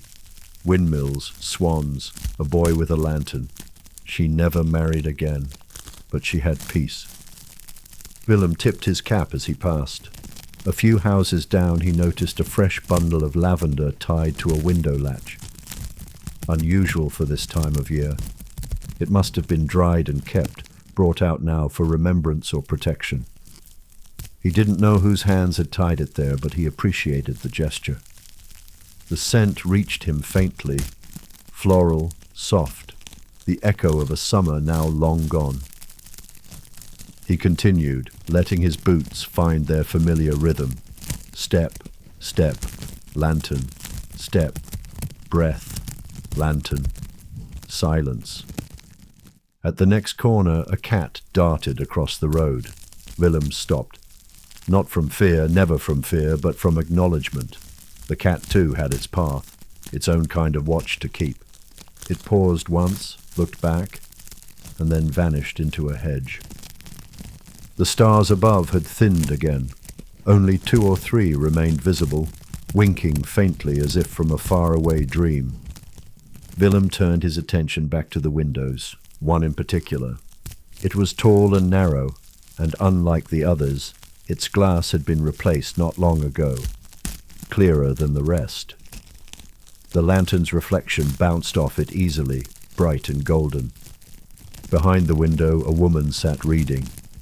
A young woman, perhaps no older than 25, with a blanket wrapped around her knees and a thick book resting in her lap. She didn't see him. Or maybe she did, but didn't look up. That didn't matter. She was at peace. Willem slowed just slightly, not to stare, but to feel. The kind of stillness that wrapped around her was the kind he had always believed in. Not loud, not rare, not triumphant. Just honest, deep, like bread still warm from the oven or the hush of snowfall before dawn. He walked on. A window on the next block was cracked open an inch. From inside came the sound of music, very faint. A viola, perhaps. Someone practicing softly, letting the notes drift out and dissolve into the cold air. Willem closed his eyes for a moment as he walked, not to sleep, but to savor. It had been many years since he last played an instrument. As a boy, he had tried the lute. His father's hands were too large for the strings, but Willem had taken to it quickly. Then life took over, as it does, and music found its way to the background. Still, hearing it now, here, on this quiet stretch of the city, felt like a kind of homecoming. The windows continued, each one a verse, a line in a poem the city had been writing for centuries. There was the home with the hanging ivy, the leaves now bare but still clinging like memory. A child had once drawn stars on the window pane there with chalk, and even now, faint traces could still be seen in the right light. There was the room where a carpenter's mother had passed gently in her sleep, her breath a whisper against the pillow. The shutters had been open that night, and Willem had paused then too, not to interfere, but to bow his head. This time of night had a softness to it, a holiness. He reached a part of the street where the lamps had not been repaired. For many months now the posts stood, but the glass was missing, or the oil reservoirs remained dry. But Willem's lantern was enough. It always had been. The light curved across the street, brushing the edges of each sill. each doorway, each memory. And then a window opened, not fully, just enough for a voice to travel. "Good night, Willem." It was the baker's boy. Nearly grown now, but still thin from too much running and not enough sleep. He always greeted Willem at least once a week, depending on whether his father let him stay up. Willem nodded, his breath curling in the cold. "And to you." The boy smiled and closed the window again. And that, too, was enough. Not everything needed to be a conversation. Not every word needed to be loud. Sometimes presence was the most profound kind of language. He moved past the schoolhouse next, empty now, but still radiating something gentle. Chalk dust and ink, the echoes of recited verses, tiny footsteps and laughter wrapped in wool scarves. One window had been cracked for weeks. He made a note to mention it to the caretaker. The rain would get in otherwise. At the corner the street curved, sloping slightly downward toward the canal. Here the windows became fewer, the houses more scattered, but still the sense of being watched remained, not by eyes, not always, but by time, by memory, by the breath of the place itself. Willem paused. He turned once more to look back. The row of windows behind him flickered softly in the lantern light, like stars, like beacons, like dreams still tethered to the world. He breathed in the cold, and let the moment rest on his shoulders like a woolen cloak. Then, softly, steadily, he walked on. Chapter 14. The Door with the Carved Sparrow. The narrow lane gave way to a broader path now, one flanked by modest homes and low garden walls overgrown with ivy. The city, in this hour, seemed to hold its breath, not in fear, but in reverence. A pause between thoughts, a space between dreams. Willem let his footsteps grow lighter. The cobbles here were older, some cracked, some sunken slightly into the earth, as though the stones themselves had begun to settle into slumber. Moss grew between them in soft green threads, glowing faintly in the lantern light. A gentle rustle passed through the hedges to his left. Perhaps a hedgehog, perhaps a fox, or perhaps nothing at all. The night often offered sounds without sources, whispers without speakers. Willem had learned not to chase them, just to listen, just to trust. On the left, he passed the door with the carved sparrow. It had been a shop once, a herbalist's, with shelves of glass jars and bundles of thyme tied with twine. But long ago the shop had closed, and the woman had moved to a cottage near the edge of the city. Still someone lit a candle inside every so often, and the sparrow, carved delicately into the wooden panel, still watched the street. Willem slowed. He traced the sparrow's shape with his eyes, wings outstretched mid-flight, beak tilted skyward. It had faded over the years, but the intention of the carving still held. Hope, freedom, song. He moved on. The houses here sat close together, their roofs angled steeply, their chimneys squat and clustered like old women in shawls. Curtains hung heavy in most windows, but the occasional crack of light peeked through, a reading lamp left on, a fire dying in the hearth, a night owl still at their desk. It comforted him. Not the activity, but the quiet knowing that others shared this hour with him in their own way. He turned down a lane called Candle End, named, so the story went, because it curved like the stub of a wick. It was a short lane, barely wide enough for a cart with only 5 houses, but each had stood there for over a century. Their facades bore tiny details, a scalloped trim, a painted beam, a crooked latch that told stories to anyone who looked long enough. Willem's lantern light danced across them all. He paused at the third door. This one had a wreath on it, not of flowers but of twigs, curled and bent into a perfect circle, with a small feather tied in the center. He didn't know who lived there now. The family had changed hands a few times, but the wreath had remained, and each winter It was dusted with frost and stories. Tonight it shimmered. Frost had painted the feather in silver, catching the lantern's glow like a jewel. Willem tipped his hat again and kept walking. At the end of Candle End, the lane opened onto a small square, no larger than a garden really, with a single fountain at its center, a rounded stone basin fed by a lion's mouth carved into the wall. The water no longer flowed, but moss grew thick in the basin, and in spring birds came to drink from the rain that pooled inside. Tonight the fountain held stillness and a memory. Willem walked to its edge and sat, resting the lantern beside him. He had come here as a child, with his brother, with his mother, with a small satchel of dried bread and 2 woolen scarves that scratched their necks but kept the cold out just the same. They had fed sparrows from this spot, counted stars, made wishes. The stars were fewer now, or maybe his eyes just didn't catch them as easily. Still, he tilted his head back. One star shone directly above the square, not bright, not showy, just present. He nodded to it. A single shutter creaked in the distance. The square smelled faintly of damp stone and wood smoke. A good smell, old and kind.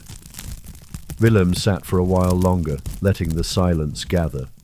He did not count the minutes. The city didn't keep time with clocks, not at night. It kept time with breath, with footsteps, with the sigh of wind through chimneys and the occasional drip of water into a basin. Eventually he stood. The lantern's flame wavered gently as he lifted it. The next stretch of his round would take him back through Buttonmaker's Row, a street known in daylight for its noise and clatter. But at this hour it was peaceful. Shadows curled in corners. Shop signs swung slowly in the breeze, and the doors, each painted a different color, stood quiet and proud. Willem passed a navy blue door with a brass knocker shaped like a lion's paw, then a yellow door with lace curtains just barely visible through the glass, then a deep crimson one whose hinges creaked every time it opened, no matter how much oil was used. He liked that door. It reminded him that some things were meant to be heard. Halfway down the row, a faint clink echoed out. Willem paused, waited. A soft light blinked on behind a curtain, then off again. Nothing more. Perhaps a kettle shifted. Perhaps a dream stirred someone awake. He moved on. Near the end of the row stood a small statue, easily missed by most, tucked in an alcove beside the chimney sweep's old shop. It was of a dog, carved from pale stone, nose lifted slightly as if catching a scent. The city had no record of who placed it there, but Willem always gave it a pat on the head. Tonight he did the same. "Still watching, are you?" he whispered. The dog said nothing, of course, but the moment felt full. He crossed into the alley beyond Buttonmaker's Row, his lantern illuminating the archway overhead. It read, "Alles is rustig hier." All is calm here. Indeed, it was. Willem's steps softened further. He let his breath slow even more, in tune with the deep rhythm of the night. With each inhalation, he took in the scent of cold air and brick and faint traces of tallow. With each exhale, he gave something back, presence, perhaps, or simply peace. Ahead, a light flickered. Not a fire, not a candle, just the glint of his own flame reflected in a pane of glass. The world for now was still, and that was enough. Chapter 15. The Street of Echoes. The lantern light stretched longer now, as if the night itself were easing into a deeper hush. Each pool of light that spilled from Willem's lantern caught on the cobblestones like golden breath. The street ahead curved in a gentle arc, a route he had walked 1,000 times, yet one that never quite felt the same. This was the Street of Echoes. No map called it that. No sign bore the name, but Willem had always thought of it that way, because here even the faintest sound seemed to linger, the scrape of his boots, the hush of his breath, the soft rustle of wind through chimney pots. It all stayed a little longer in this stretch of city, as though reluctant to move on. He passed beneath an old archway of red brick, faded to rose in the moonlight. Vines grew along its sides, brown and brittle now in the cold, but in spring they bloomed with white blossoms so small they seemed like stars that had fallen from the sky and rooted in the stone. Beyond the arch, the houses grew older, not in years necessarily, but in presence. Their wood was darker, their windows smaller, the doors low and wide like they'd been built for a different kind of people in a different kind of time. Even the air here smelled different, less of city life, more of damp wood and earth. He slowed. It wasn't fear. Willem had long since made peace with the shadows. It was reverence, as if the ground here remembered more than most, as if it asked to be stepped on gently. He paused at a stone post where the paint had chipped to reveal layers of older colors beneath, blue, green, once even a vibrant ochre. Time layered like stories in a book. A whisper of a bell reached him. Not the tower bell, a smaller one. He turned his head slightly and saw the faint glow of candlelight through the curtains of the little house at the corner. The bell came again, soft, delicate. A prayer bell. The old woman who lived there rang it every night before bed. One chime for gratitude, one for protection, one for peace. Willem didn't know when it had started, but he always heard it when he passed, and he always slowed his steps, letting the sound settle around him like mist. He moved on, further now into the deepest crook of the lane, where the buildings seemed to fold in on themselves. A stray paper fluttered by, an old sheet of music perhaps. He caught a glimpse of notes sketched in a careful hand. Then it drifted past and was gone. A musician had lived here once. Willem remembered him well. He used to play the violin at dusk from his balcony, notes tumbling like petals down the walls. One winter, the man had vanished. Gone to stay with his son, they said. The house remained, silent and shuttered. Willem looked up as he passed it. One of the shutters had been nudged open just an inch. Maybe the wind, or maybe not. He didn't stare. He just offered a nod and walked on. The end of the lane opened into a courtyard barely bigger than a room. At its center, a well covered with a wooden grate. It hadn't drawn water in decades, but it had drawn memories. Lovers had met here. Children had sung skipping songs in a circle around it. One summer, Willem had kissed someone here. A long time ago. A lifetime ago. He smiled, not sadly, but softly. The past was never far in this city. It didn't weigh heavy. It whispered, like fog curling beneath doors, like breath on a window pane. A soft knock startled him. Not loud, just once, then again. He turned and saw the door of the house nearest the well shift slightly, as if nudged from within. Then a child's voice, barely above a whisper. "Watchman?" Willem stepped closer, careful not to alarm. He held the lantern just high enough to cast a golden semicircle on the step. The door opened more fully, and a small boy peered out, hair tousled from sleep, a blanket clutched around his shoulders. "Mama said I could say good night." Willem's face broke into a smile, slow, warm, surprised. "Then you must," he said gently. The boy stepped out, bare feet barely making a sound on the stone. He looked up at Willem, serious-eyed. "Good night, Watchman." Willem tipped his cap. "Good night, little one. Dream sweet." The boy nodded solemnly, then padded back inside. The door clicked shut, soft and sure. Willem stood still for a long moment. That was rare. It hadn't happened in years. But then, nights like these invited the rare, the beautiful, the barely there. He turned back to the street, breath misting in the air. His steps resumed, quiet and even. The lantern swung in its gentle arc. The flame danced. The shadows leaned in to listen. The street of echoes had welcomed him once more, and he walked on, keeper of the hush, bearer of the light, moving deeper into the embrace of the sleeping city. Chapter 16. The Apothecary's Door. The wind had quieted again. It often did this just past midnight, as though the city itself had drawn a long breath and now rested, somewhere between one dream and the next. Willem entered a narrower part of town, where the buildings huddled close like old friends sharing secrets. Their shutters were drawn, their windows flickered no more. Yet the feeling of life remained, not loud or visible, but woven into the very grain of the beams, the bricks, the mortar. He moved past a row of houses that leaned ever so slightly forward, their wooden eaves almost touching across the alley. Beneath them, the light of his lantern painted arcs on the cobbles. The glow softened the corners of everything it touched. This was the street where the apothecary had once lived. The sign still hung, worn but intact, a mortar and pestle painted in ochre on green wood.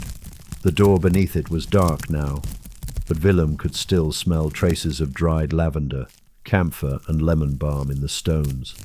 Perhaps from memory, perhaps not. He paused there, a creak above, a curtain shifting. He didn't look up. He simply stood a little taller, lantern steady, face calm. A sign, not of dominance, but of presence. The curtain stilled.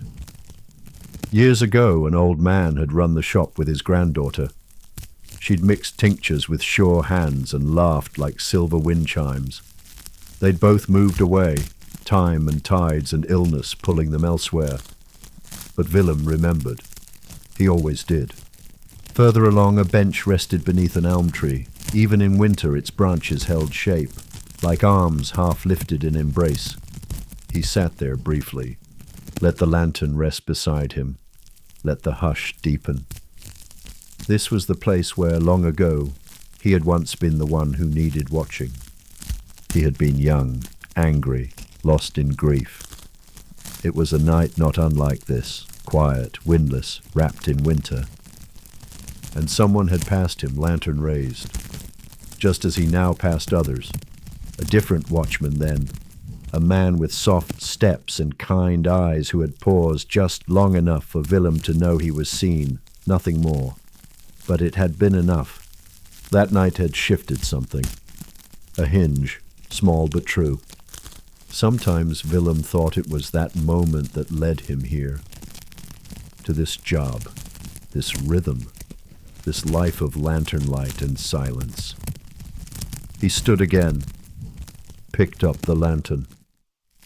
The flame inside flickered but held. The elm branches whispered gently overhead, and he moved on, past the closed shutters, the sleeping stones, the place where he had once sat in sorrow, and now walked in peace. The next alley was steeper. He took each step slowly, letting the rhythm return to his boots, heel, toe, like a lullaby written in footfalls. At the top, the wind returned, not fierce, just enough to ripple the mist. He could smell bread, not fresh but not old either. It came from the baker's shed where day-old loaves were left in baskets for those in need. Willem passed it and saw one loaf still nestled in linen. Someone would find it by morning. He left it untouched. Peace meant trusting others would tend what was theirs to tend. A dog barked once in the distance, then fell quiet. He turned down the final curve of the street, which wound like a ribbon toward the canal's edge. There, a row of empty crates had been stacked neatly against a wall. Above them, a tiny window glowed. He smiled. It belonged to the candlemaker's apprentice. That one never slept early. Willem had passed many times to the sound of scratching pens and whispered verses. The boy fancied himself a poet, and Willem, though no expert, thought he might be right. A shadow moved behind the window, then stilled. Willem walked on. He would reach the water gate soon, then the final square, then the long return toward the Tower Road. But for now, this moment, this turn, this breeze, this breath was enough. The lantern swung in time with his steps. The city watched with closed eyes, and Willem, guardian of stillness, walked deeper into the hush. Chapter 17. The Watchtower Path. Willem's steps turned quieter still, the sound of his boots now more breath than echo. He had entered the old Watchtower district, a crescent of narrow lanes built around the outer walls, where guards once patrolled in shifts, and bells were rung not just for the hour but for fog, fire, or foreign sails. But that was long ago. Now the bells slept, and the streets beneath them softened with age, wrapped in ivy and silence. Willem raised his lantern slightly. The wick had burned low again, and he adjusted it with care. A slow twist, a breath, a flicker brighter. There. The light stretched forward like a promise. To the right was a faded plaque set into the wall, a name nearly rubbed away by rain and time. He'd read it once in daylight, a memorial to a woman who had kept the night watch here during a time of plague. Few remembered her now, but Willem always paused here just a second and nodded. He passed the remains of the old garrison post next. It had long been turned into a residence. Geraniums bloomed in boxes during summer, and a heavy black cat guarded the doorstep like a sleepy sentinel. Tonight only the scent of old coal lingered, and the faint sigh of a draft beneath the door. He turned the corner slowly. Here the city fell away. The rooftops behind him shrank into shadows, and the trees ahead loomed larger. The stone path wound toward the watchtower itself, once the city's eye, now blind and quiet, perched on a small rise at the edge of the district. Willem walked slower here, not from age, but from reverence. He had always loved this stretch of road. It was narrower, slightly uphill, bordered by moss-covered stone walls on either side. Some nights the moon painted these stones with silver threads. Tonight, it was the lantern that did the work. He passed under an old iron gate. The arch above still bore the carved word, "Wake." It had once meant vigilance. Now it meant something else. He stepped into the small grove that surrounded the tower. Trees, mostly elms and a single poplar, stood with arms folded against the stars. The wind stirred gently among them, moving the leaves like the hush of distant voices. Willem let the stillness settle over his shoulders. He stood there for some time, not moving, just breathing. This place was his pause, his prayer, no words, just presence. The watchtower rose ahead of him, squat and circular, its stones weathered and lichen softened. No one manned it now. But Willem still came. Always. He approached the base, where the low bench circled a dry fountain. The water had stopped decades ago, but moss still clung to the rim, and once he had seen a fox drink from the rain pooled in its curve. He sat, set the lantern on the stone, let his eyes adjust. The stars were visible now, their numbers growing as the clouds thinned. Orion stood high. Cassiopeia slouched a little lower. The moon had drifted past the rooftops, casting faint lines of light onto the ground. He reached into his coat and drew out a small pouch. Inside was a folded cloth, worn, frayed, but clean. And tucked within that, a tiny notebook. The kind with unlined paper and a loop of string to close it. He opened it.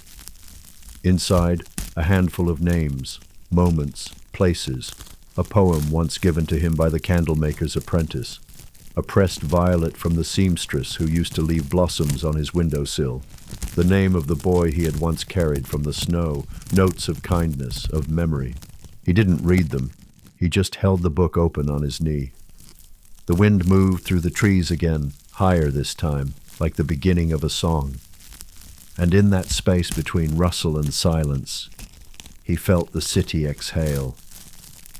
It was always the same this hour, this stretch of time just before the return. When everything he'd walked came together, stories whispered in bricks and shadows, and turned into something whole. The lantern burned low.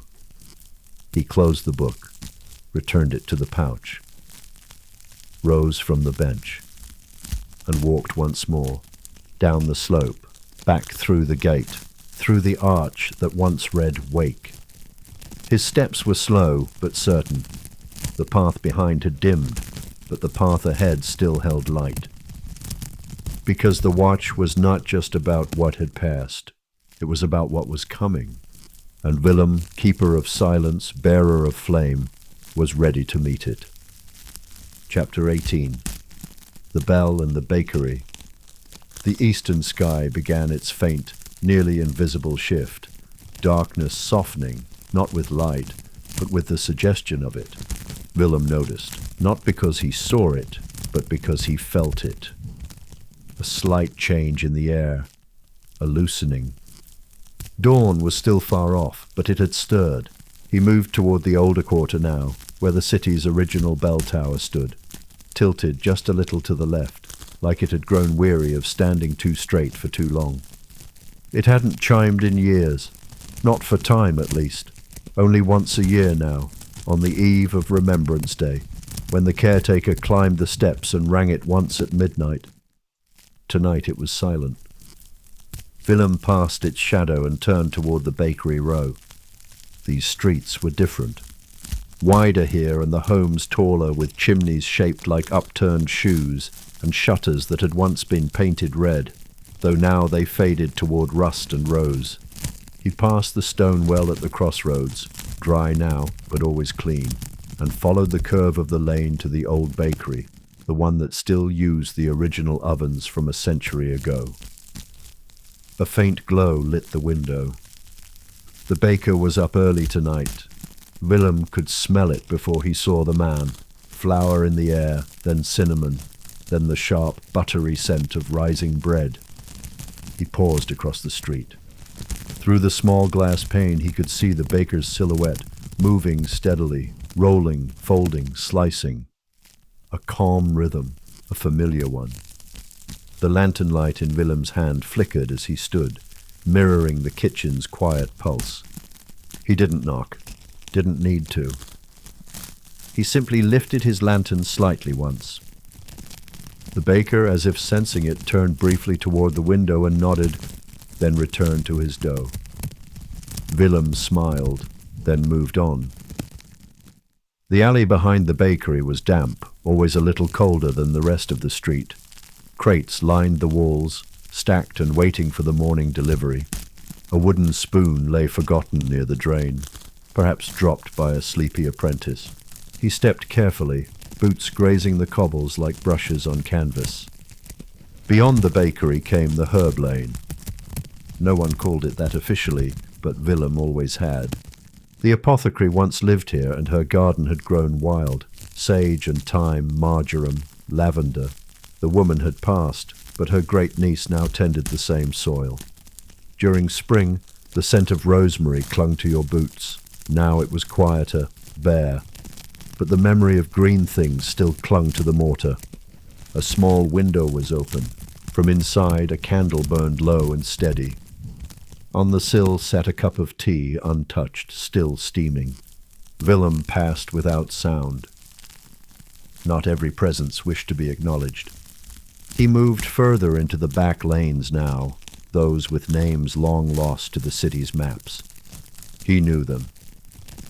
Not by memory of directions, but by feel. One had a dip in the cobble that always made his left foot roll. Another had ivy so thick the wall behind it looked like it was breathing. One, just one, had a red feather carved into a corner brick. No one knew why. But Willem always touched it with his fingers as he passed. Tonight he did the same. Software quick like a bow. Ahead the street climbed gently toward the square where the market would set up come morning. Right now it was empty, utterly still. Willem stepped into the square, and the lantern cast a wide glow across the open stone. Stalls stood folded like sleeping birds. The awnings were tied tight against the night, their shapes hunched and resting. The fountain in the center trickled faintly, more a whisper than a sound. Its basin had a single coin in it, shining faintly in the light. He did not take it. He did not wish on it.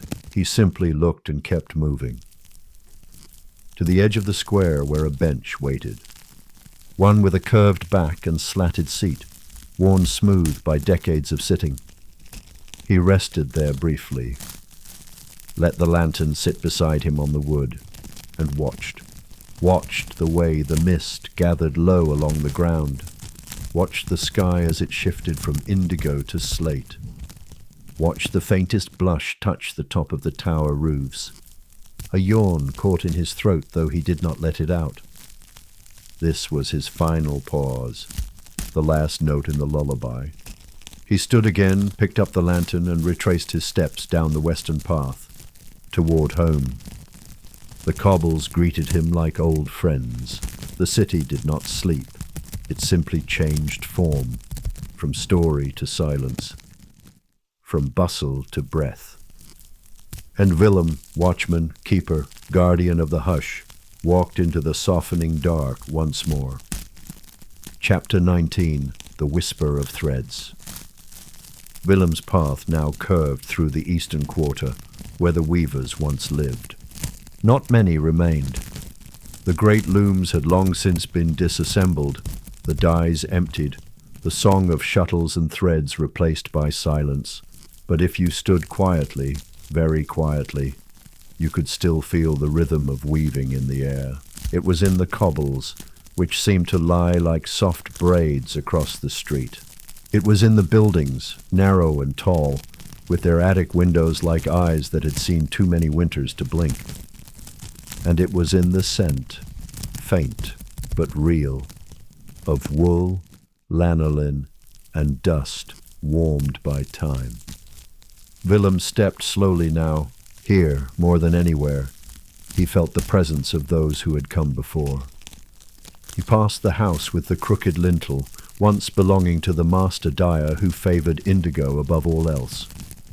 Willem remembered the man's hands, always stained blue, even in sleep. Further along, a shutter was open. A young woman leaned there, elbows on the sill, her eyes distant and soft. She wore no bonnet, just a wrap about her shoulders and a stillness that felt older than her years. Willem didn't speak. He simply lifted the lantern slightly as he passed. A gesture, a greeting, a benediction. She nodded once, then turned inward, disappearing into the hush of her home. The lane narrowed here. Stone gave way to wood in places, uneven boards patched into walls, old door frames repurposed as fences, stair rails used as makeshift shelves.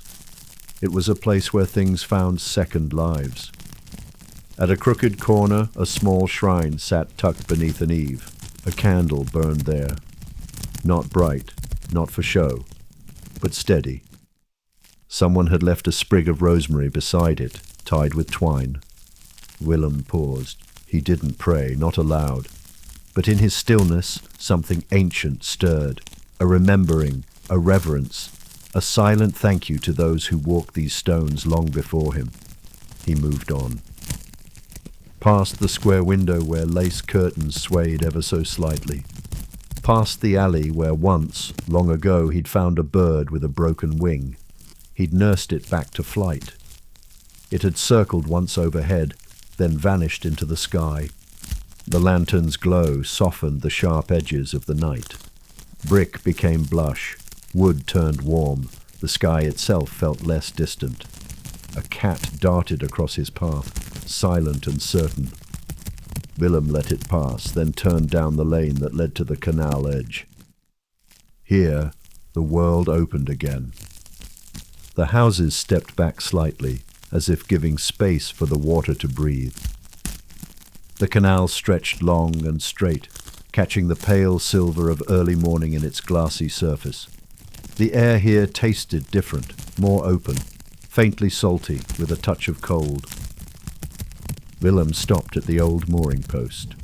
It was carved with initials, some deep and others barely visible. He ran his fingers along them, not reading, just feeling.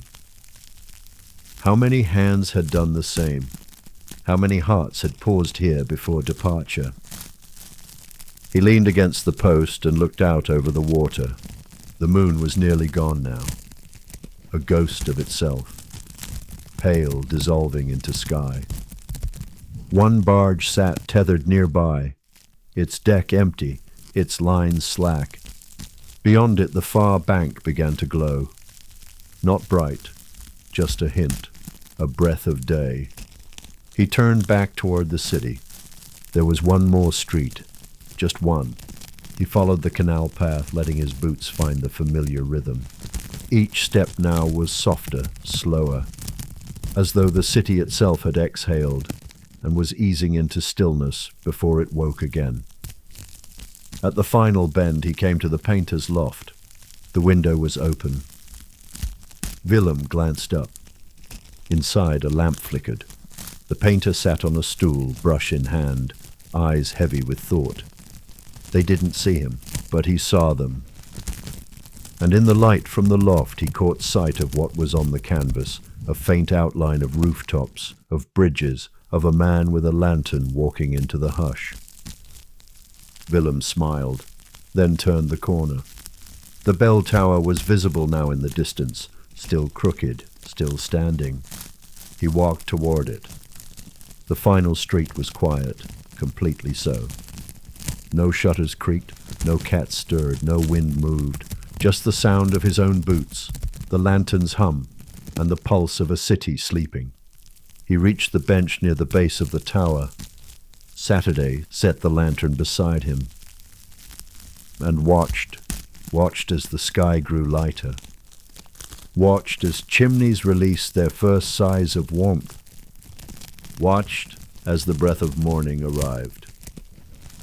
He would not ring the bell. That was not his task.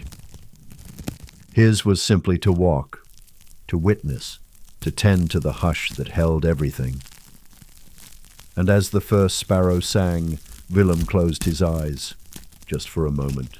Chapter 20. The Bell Beneath the Window. There was a stillness that could only be felt after many hours of walking, a quiet that didn't belong to the absence of sound, but to the fullness of being, of presence. It was in this soft hour, this deep part of the night, that Willem reached the edge of the district known as the Bell Quarter. The name came not from a church nor a tower, but from a single curious object, a brass bell mounted just beneath the window of a long-forgotten shop. No one quite remembered why it had been placed there. Some said it had once summoned the night watch. Others claimed it had been rung to call for bread or medicine in storms. Whatever its purpose, it had not rung in many years. Willem stopped before it. The lantern in his hand burned lower now, though still bright enough to gild the cobbles in honeyed light. His fingers adjusted the wick without looking, as he always did, and the flame danced slightly brighter in response. He looked up. The bell sat quietly in its place, a sheen of age clinging to it. The window above was curtained, but a sliver of light leaked through, a faint gold glow, steady and soft. Someone still lived here. Willem did not knock. He never had. He simply stood for a moment and let the bell know it had been seen, that its vigil was shared. Then he moved on. The streets here were narrower again, as though the city had once drawn inward to protect something dear. The buildings leaned, but not in disrepair, more like companionship, as if each wall was resting slightly on the shoulder of the next. His boots made soft sounds against the stone. One step, then another. The rhythm was slower now, not from fatigue, but from reverence. He passed a door with iron studs, each one shaped like a rose. He remembered when it had been installed. He had been just a boy, trailing behind his father, watching as the blacksmith hammered each one into place. There had been music that day, a fiddler in the alley, and a woman singing as she hung washing across the lane. The memory shimmered like candlelight. At the corner, the scent of yeast reached him. The bakery here had long since closed for the night, but tomorrow's dough was already proofing, a sign that life was waiting patiently for the dawn. He took it in with a deep breath. Ahead, the road split. To the left, a quiet garden with stone benches and an old sundial that never told the right time. To the right, the path to the cloth dye alley, where deep blues once spilled into the gutters and colored the hooves of passing horses. He chose neither, at least not yet. Instead, he stepped into the small circle between them, where a lone tree grew. It was not grand, this tree. No grand trunk or wide canopy, but it had survived here in the stone and shade longer than most things. Willem had watched it grow from a sapling. He sat beneath it, just for a moment. The bark against his back was cool. Above him, its few branches stirred gently. A single leaf fluttered downward and landed on his knee. He looked at it, pale green with a hint of silver, a nightleaf. He let it rest there. For a long time, Willem had wondered what purpose his walk served. The city did not need protection in the way it once had. There were locks now. There were patrols. There were things faster than a man with a lantern and a good pair of boots. But then, no one else noticed the leaf. No one else knew that the laundry above the tanner's lane hadn't flapped at all that week, or that the fountain in Weaver's courtyard had grown a faint trace of moss, shaped like a spiral. No one else had nodded to the bell beneath the window. This too was watchkeeping. He stood once more. The leaf drifted down. His next steps took him through the cloth dye alley.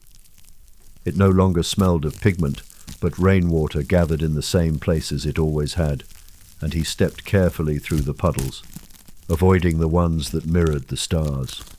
He passed an open window with a skein of thread hanging from a hook. Deep burgundy. It swayed slightly in the night air, catching just enough lantern light to look like a flame. He nodded to it. Further along, a narrow doorway opened to a stair that led underground. He had never been inside, but he had heard stories, once a tannery, then a wine cellar.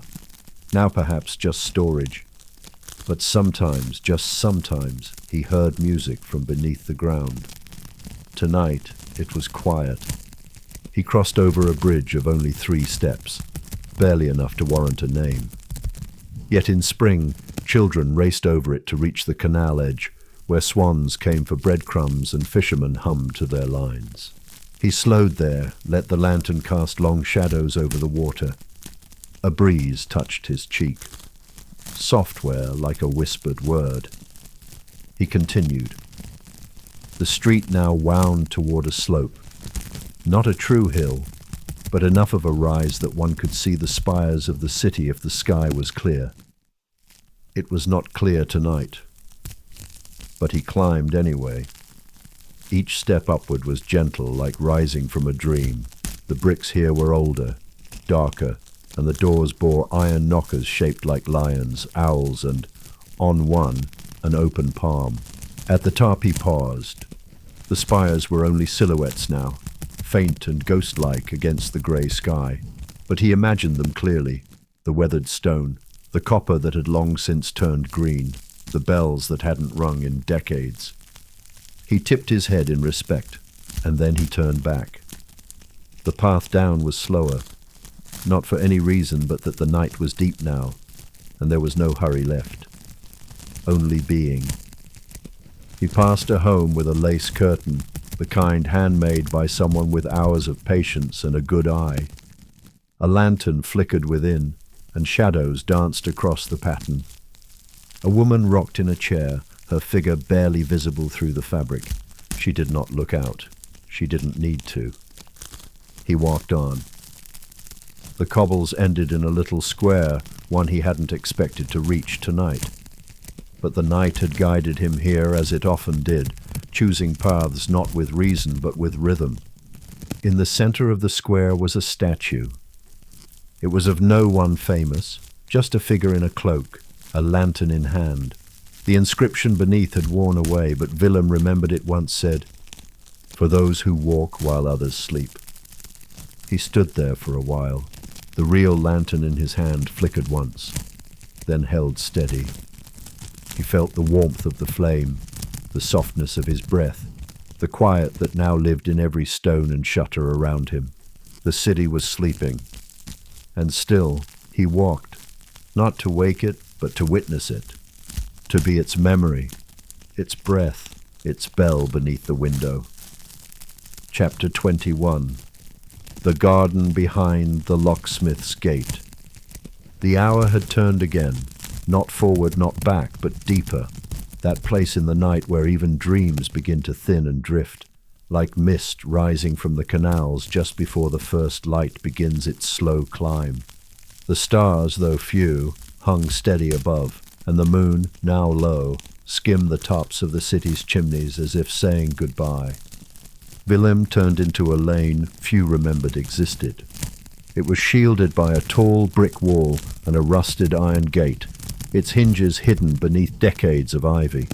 By day, it appeared to be nothing, just another old yard behind a locksmith's shop. But Willem knew the truth of it. He reached into his coat pocket, not for a key, but for memory. Long ago, the locksmith had given him a quiet nod and said, "There's a place behind my shop that needs watching too, not for danger, but for remembrance." So Willem had come ever since. He pushed the gate open gently. It groaned, low and long like a yawn. Beyond it lay a garden, not grand or symmetrical, but soft and wild, as though the city had left this one corner untouched in gratitude. Moonlight spilled across the uneven cobbles and overgrown grass. A stone bench sat crooked beneath a pear tree.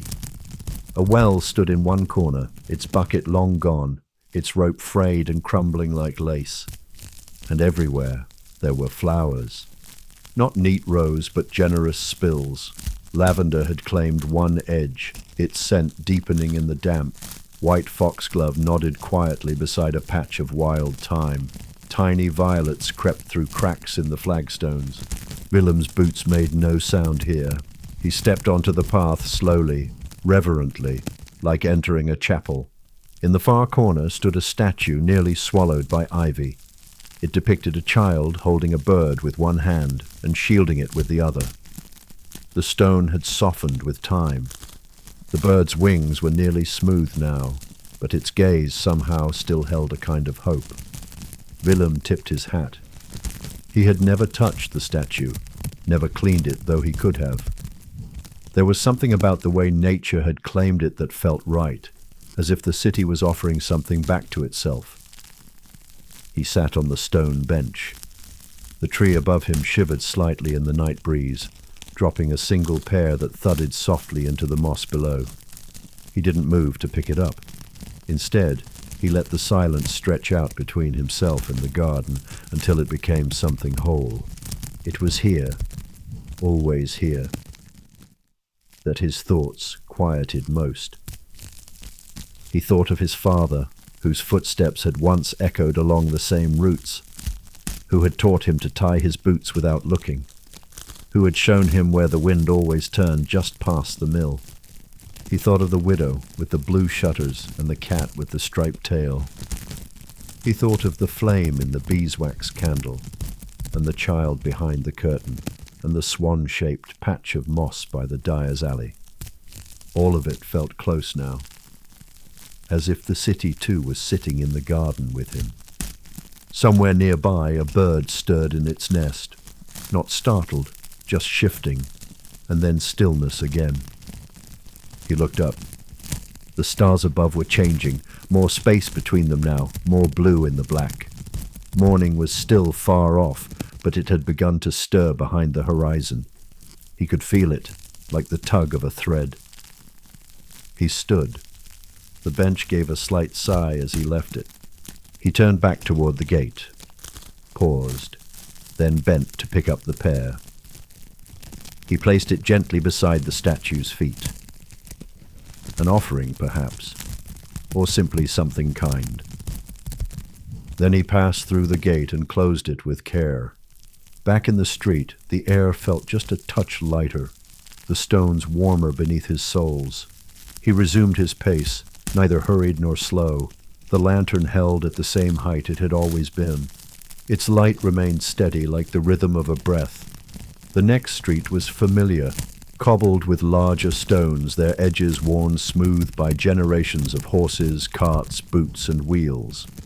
Here the buildings stood more proudly, with carved lintels and brass door-knockers shaped like fish and falcons. He passed a butcher's shop, the windows dark, but in the corner a single carving hung above the door, a wooden board etched with the figure of a cow surrounded by herbs. It had been there since before he was born. He nodded to it, as he always did. Next came the map makers. The sign above the shop door had once depicted a globe, but now the paint was faded and chipped, barely suggesting its old shape. Still, Willem remembered its colors, deep navy seas and ochre continents with compass points radiating like stars. He had once watched the mapmaker draw in silence for hours, his pen looping across the parchment with the quiet surety of someone who knew where things began and where they ended. A memory stirred. Years ago, the mapmaker's son had gone missing for a night. Lost, they said. Panic gripped the quarter. Willem, younger then, had searched for hours, lantern in hand, calling gently into alleys and under bridges. He'd found the boy asleep behind a barrel near the tannery, curled up with a stray dog. Neither had stirred at first, so deep was their sleep. Willem had carried the child home. The mapmaker never forgot. Each New Year since, he left a single red ribbon tied to the corner of Willem's door. He'd find it there in the morning, fluttering like a quiet thank you. The memory warmed him now. He turned onto a smaller lane, one few traveled anymore. The stones here were broken in places, and grass grew through the cracks. A wooden gate leaned open into what had once been a garden. Inside, a single chair sat beneath a vine-covered pergola.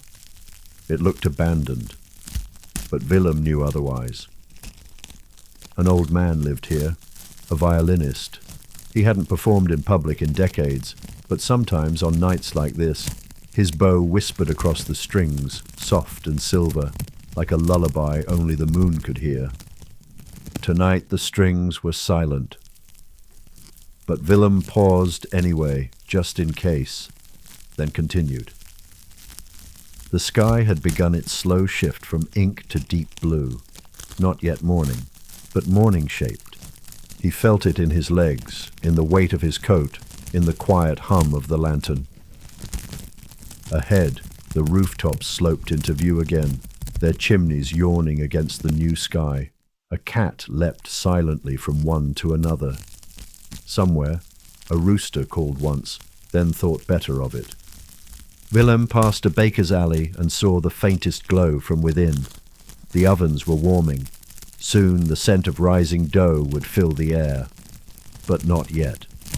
He walked on, past a fountain with no water, past a door with ivy grown into the shape of a heart, past a child's boot left on a stoop, its laces tucked carefully inside, as though the child would return for it soon. He neared the end of the block where the watch always ended. But something in him resisted the idea of an ending. The lantern in his hand, now low and flickering, still cast light, still gave warmth. He turned once more down a familiar path. There was still time, still something in the night worth walking toward. Chapter 22. A city that breathes in lantern light.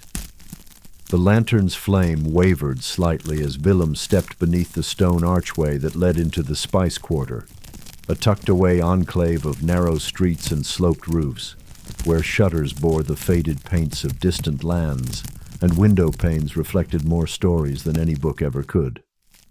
This part of the city had a different rhythm. Even in sleep it hummed. He moved carefully here. Not because it was unsafe, nothing about Willem's route ever felt threatening, but because the streets seemed to hold their breath more closely, as if the walls remembered everything spoken in whispers, as if the bricks themselves had ears. Tonight, the air was cool but not cold. There was a trace of cardamom on the breeze, and somewhere, faintly, the scent of orange peel and ash. Someone had burned incense earlier. Perhaps a shopkeeper offering thanks.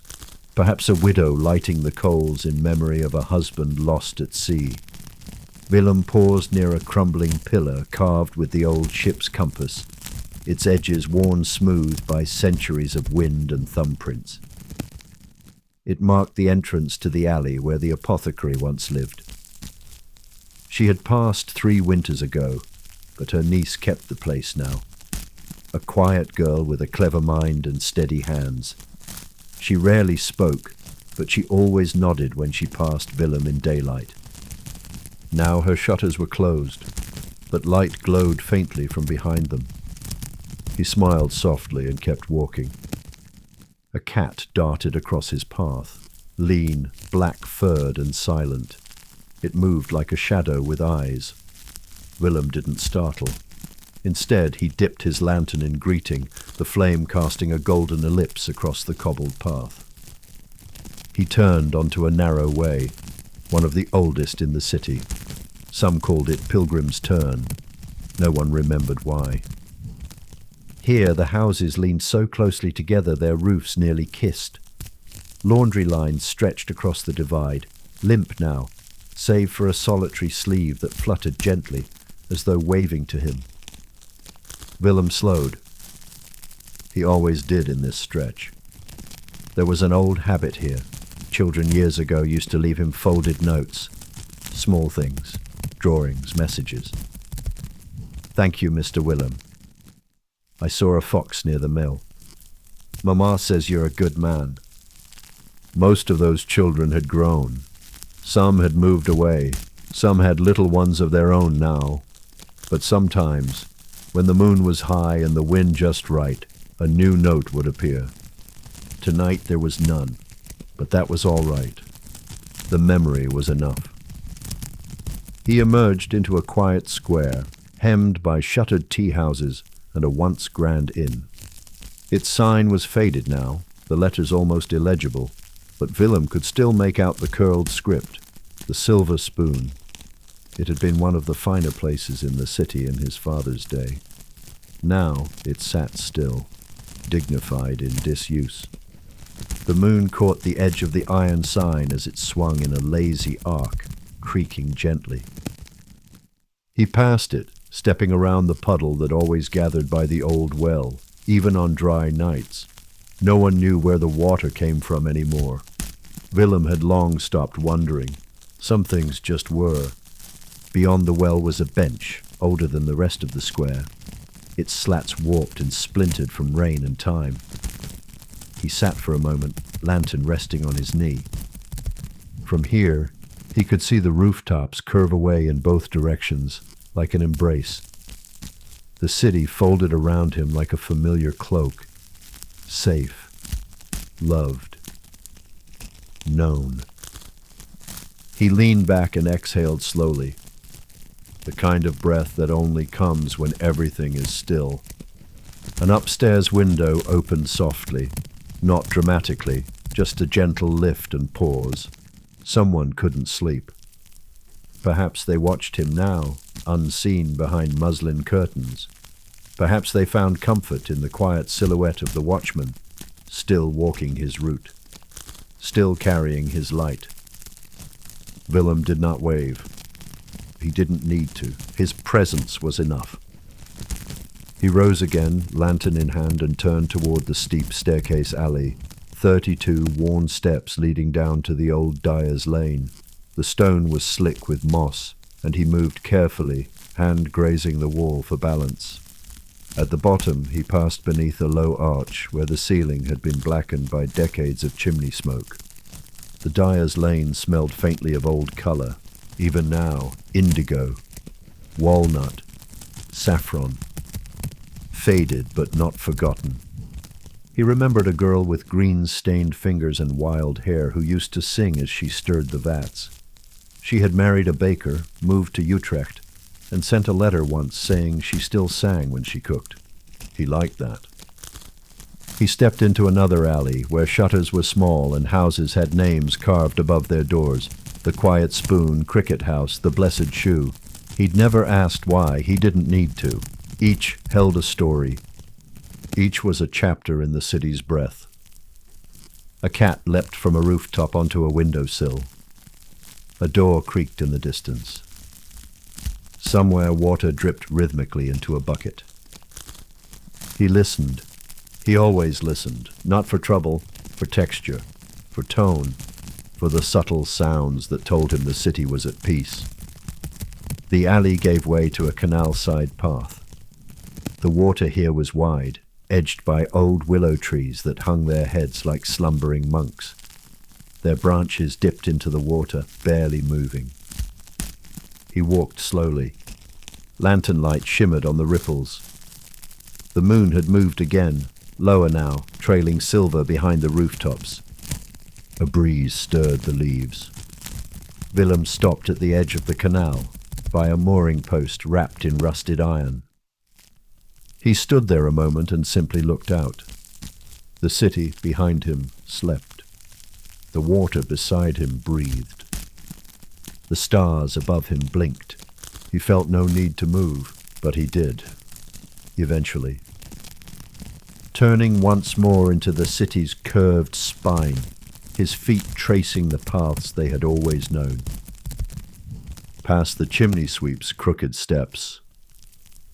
Past the house with the green door that always squeaked in the wind. Past the bench where long ago he'd carved his name and then rubbed it away.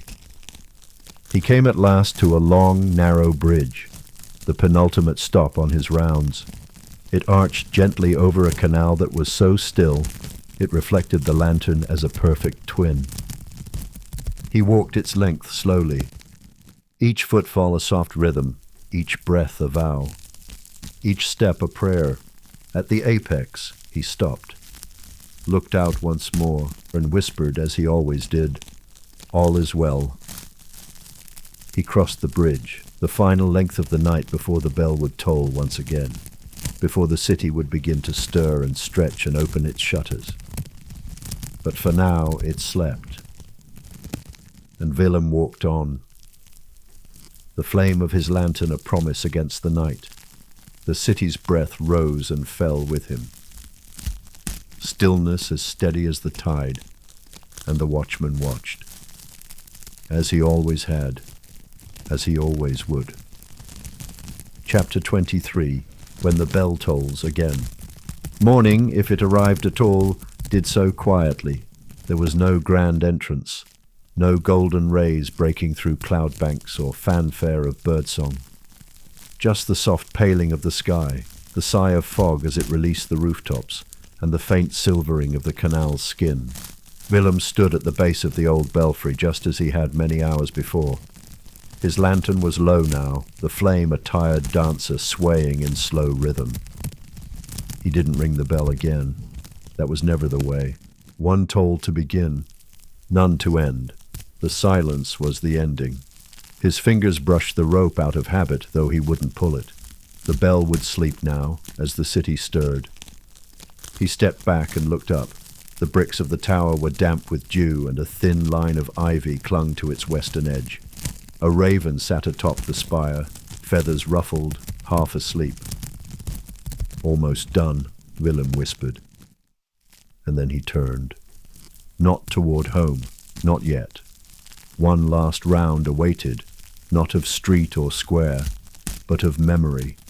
A walk not through place, but through presence. His steps carried him toward the butcher's lane, past the awning that always fluttered in the wind, past the cracked cistern where a boy once caught tadpoles. The lantern cast a final dance of light across the cobblestones, soft gold folding into blue-grey. He thought of the nights before this one. Hundreds, thousands. and how each one, though so much the same, had its own thread in the cloth. Tonight the thread had been especially fine. A stillness had hung just a little longer. A deeper hush had woven itself between houses, a sense not of ending, but of blessing, the kind that arrives when something is whole. He turned into a short alley that led to a dead end, the place where, long ago, his father had leaned against the wall and spoken of the sky. "Even when we don't see it," his father had said, "the sky is always waiting to brighten." It was true. It always had been. Willem tilted his head slightly and watched the horizon shift. A blush of color, so faint it might have been imagined, traced the edge of the rooftops. Not sunrise, not yet, but promise. He continued walking. The Jordan was breathing again. Behind doors and shutters, people turned in sleep, sighed into pillows, curled deeper beneath woolen covers. Some would rise soon, some would light fires. Some would walk to work, shoulders hunched against the cool, and none of them would know just how carefully the night had held them. That it had been tended. That it had been honored. That someone had watched while they dreamed. He passed the square where once a child had given him a flower, a wild bloom half crushed in her hand. No reason, just presence. She'd looked up at him and smiled, then skipped away. He never saw her again. But he remembered the color and the way the petals had glowed in the lantern light. At the edge of the square, he paused. It was here he always ended, not marked by stone or gate, but by a tree, short, twisted, with bark like wrinkled hands. It stood alone beside the canal, and its branches were home to sparrows when the weather turned warm. He reached out and touched the trunk, palm flat, fingers steady. "Good night," he whispered, not to the tree, not to the square, but to the night itself. Then he turned. The walk home was never long, but he always made it slow. Letting go was its own kind of work. He crossed the footbridge that led toward his lane. The boards creaked under his weight, and a heron startled from the reeds, wings flashing pale in the grey light. The lantern flickered once more, then stilled. He passed the milkman's stoop, already holding empty pails. Past the seamstress's window, where a pair of scissors hung like ornaments on a hook. Past the bakery, now stirring with its earliest movements, dough being kneaded, ovens lit. And then, finally, the door. His own. A modest wooden thing, painted blue once, now faded to almost grey.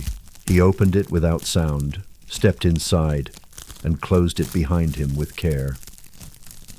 The room was warm. A single candle waited on the table. He didn't light it, not yet. Instead, he set the lantern down, unwrapped his scarf and stood by the window. The same one he'd looked through as a child. The same one he still used to measure the morning. Outside, the sky bloomed softly. Not loud, not rushed, but sure. The night had been walked, the city had rested, and peace, quiet, sturdy, unseen, had held its place. Willem watched a while longer. Then, finally, he smiled and sat. The watch was done.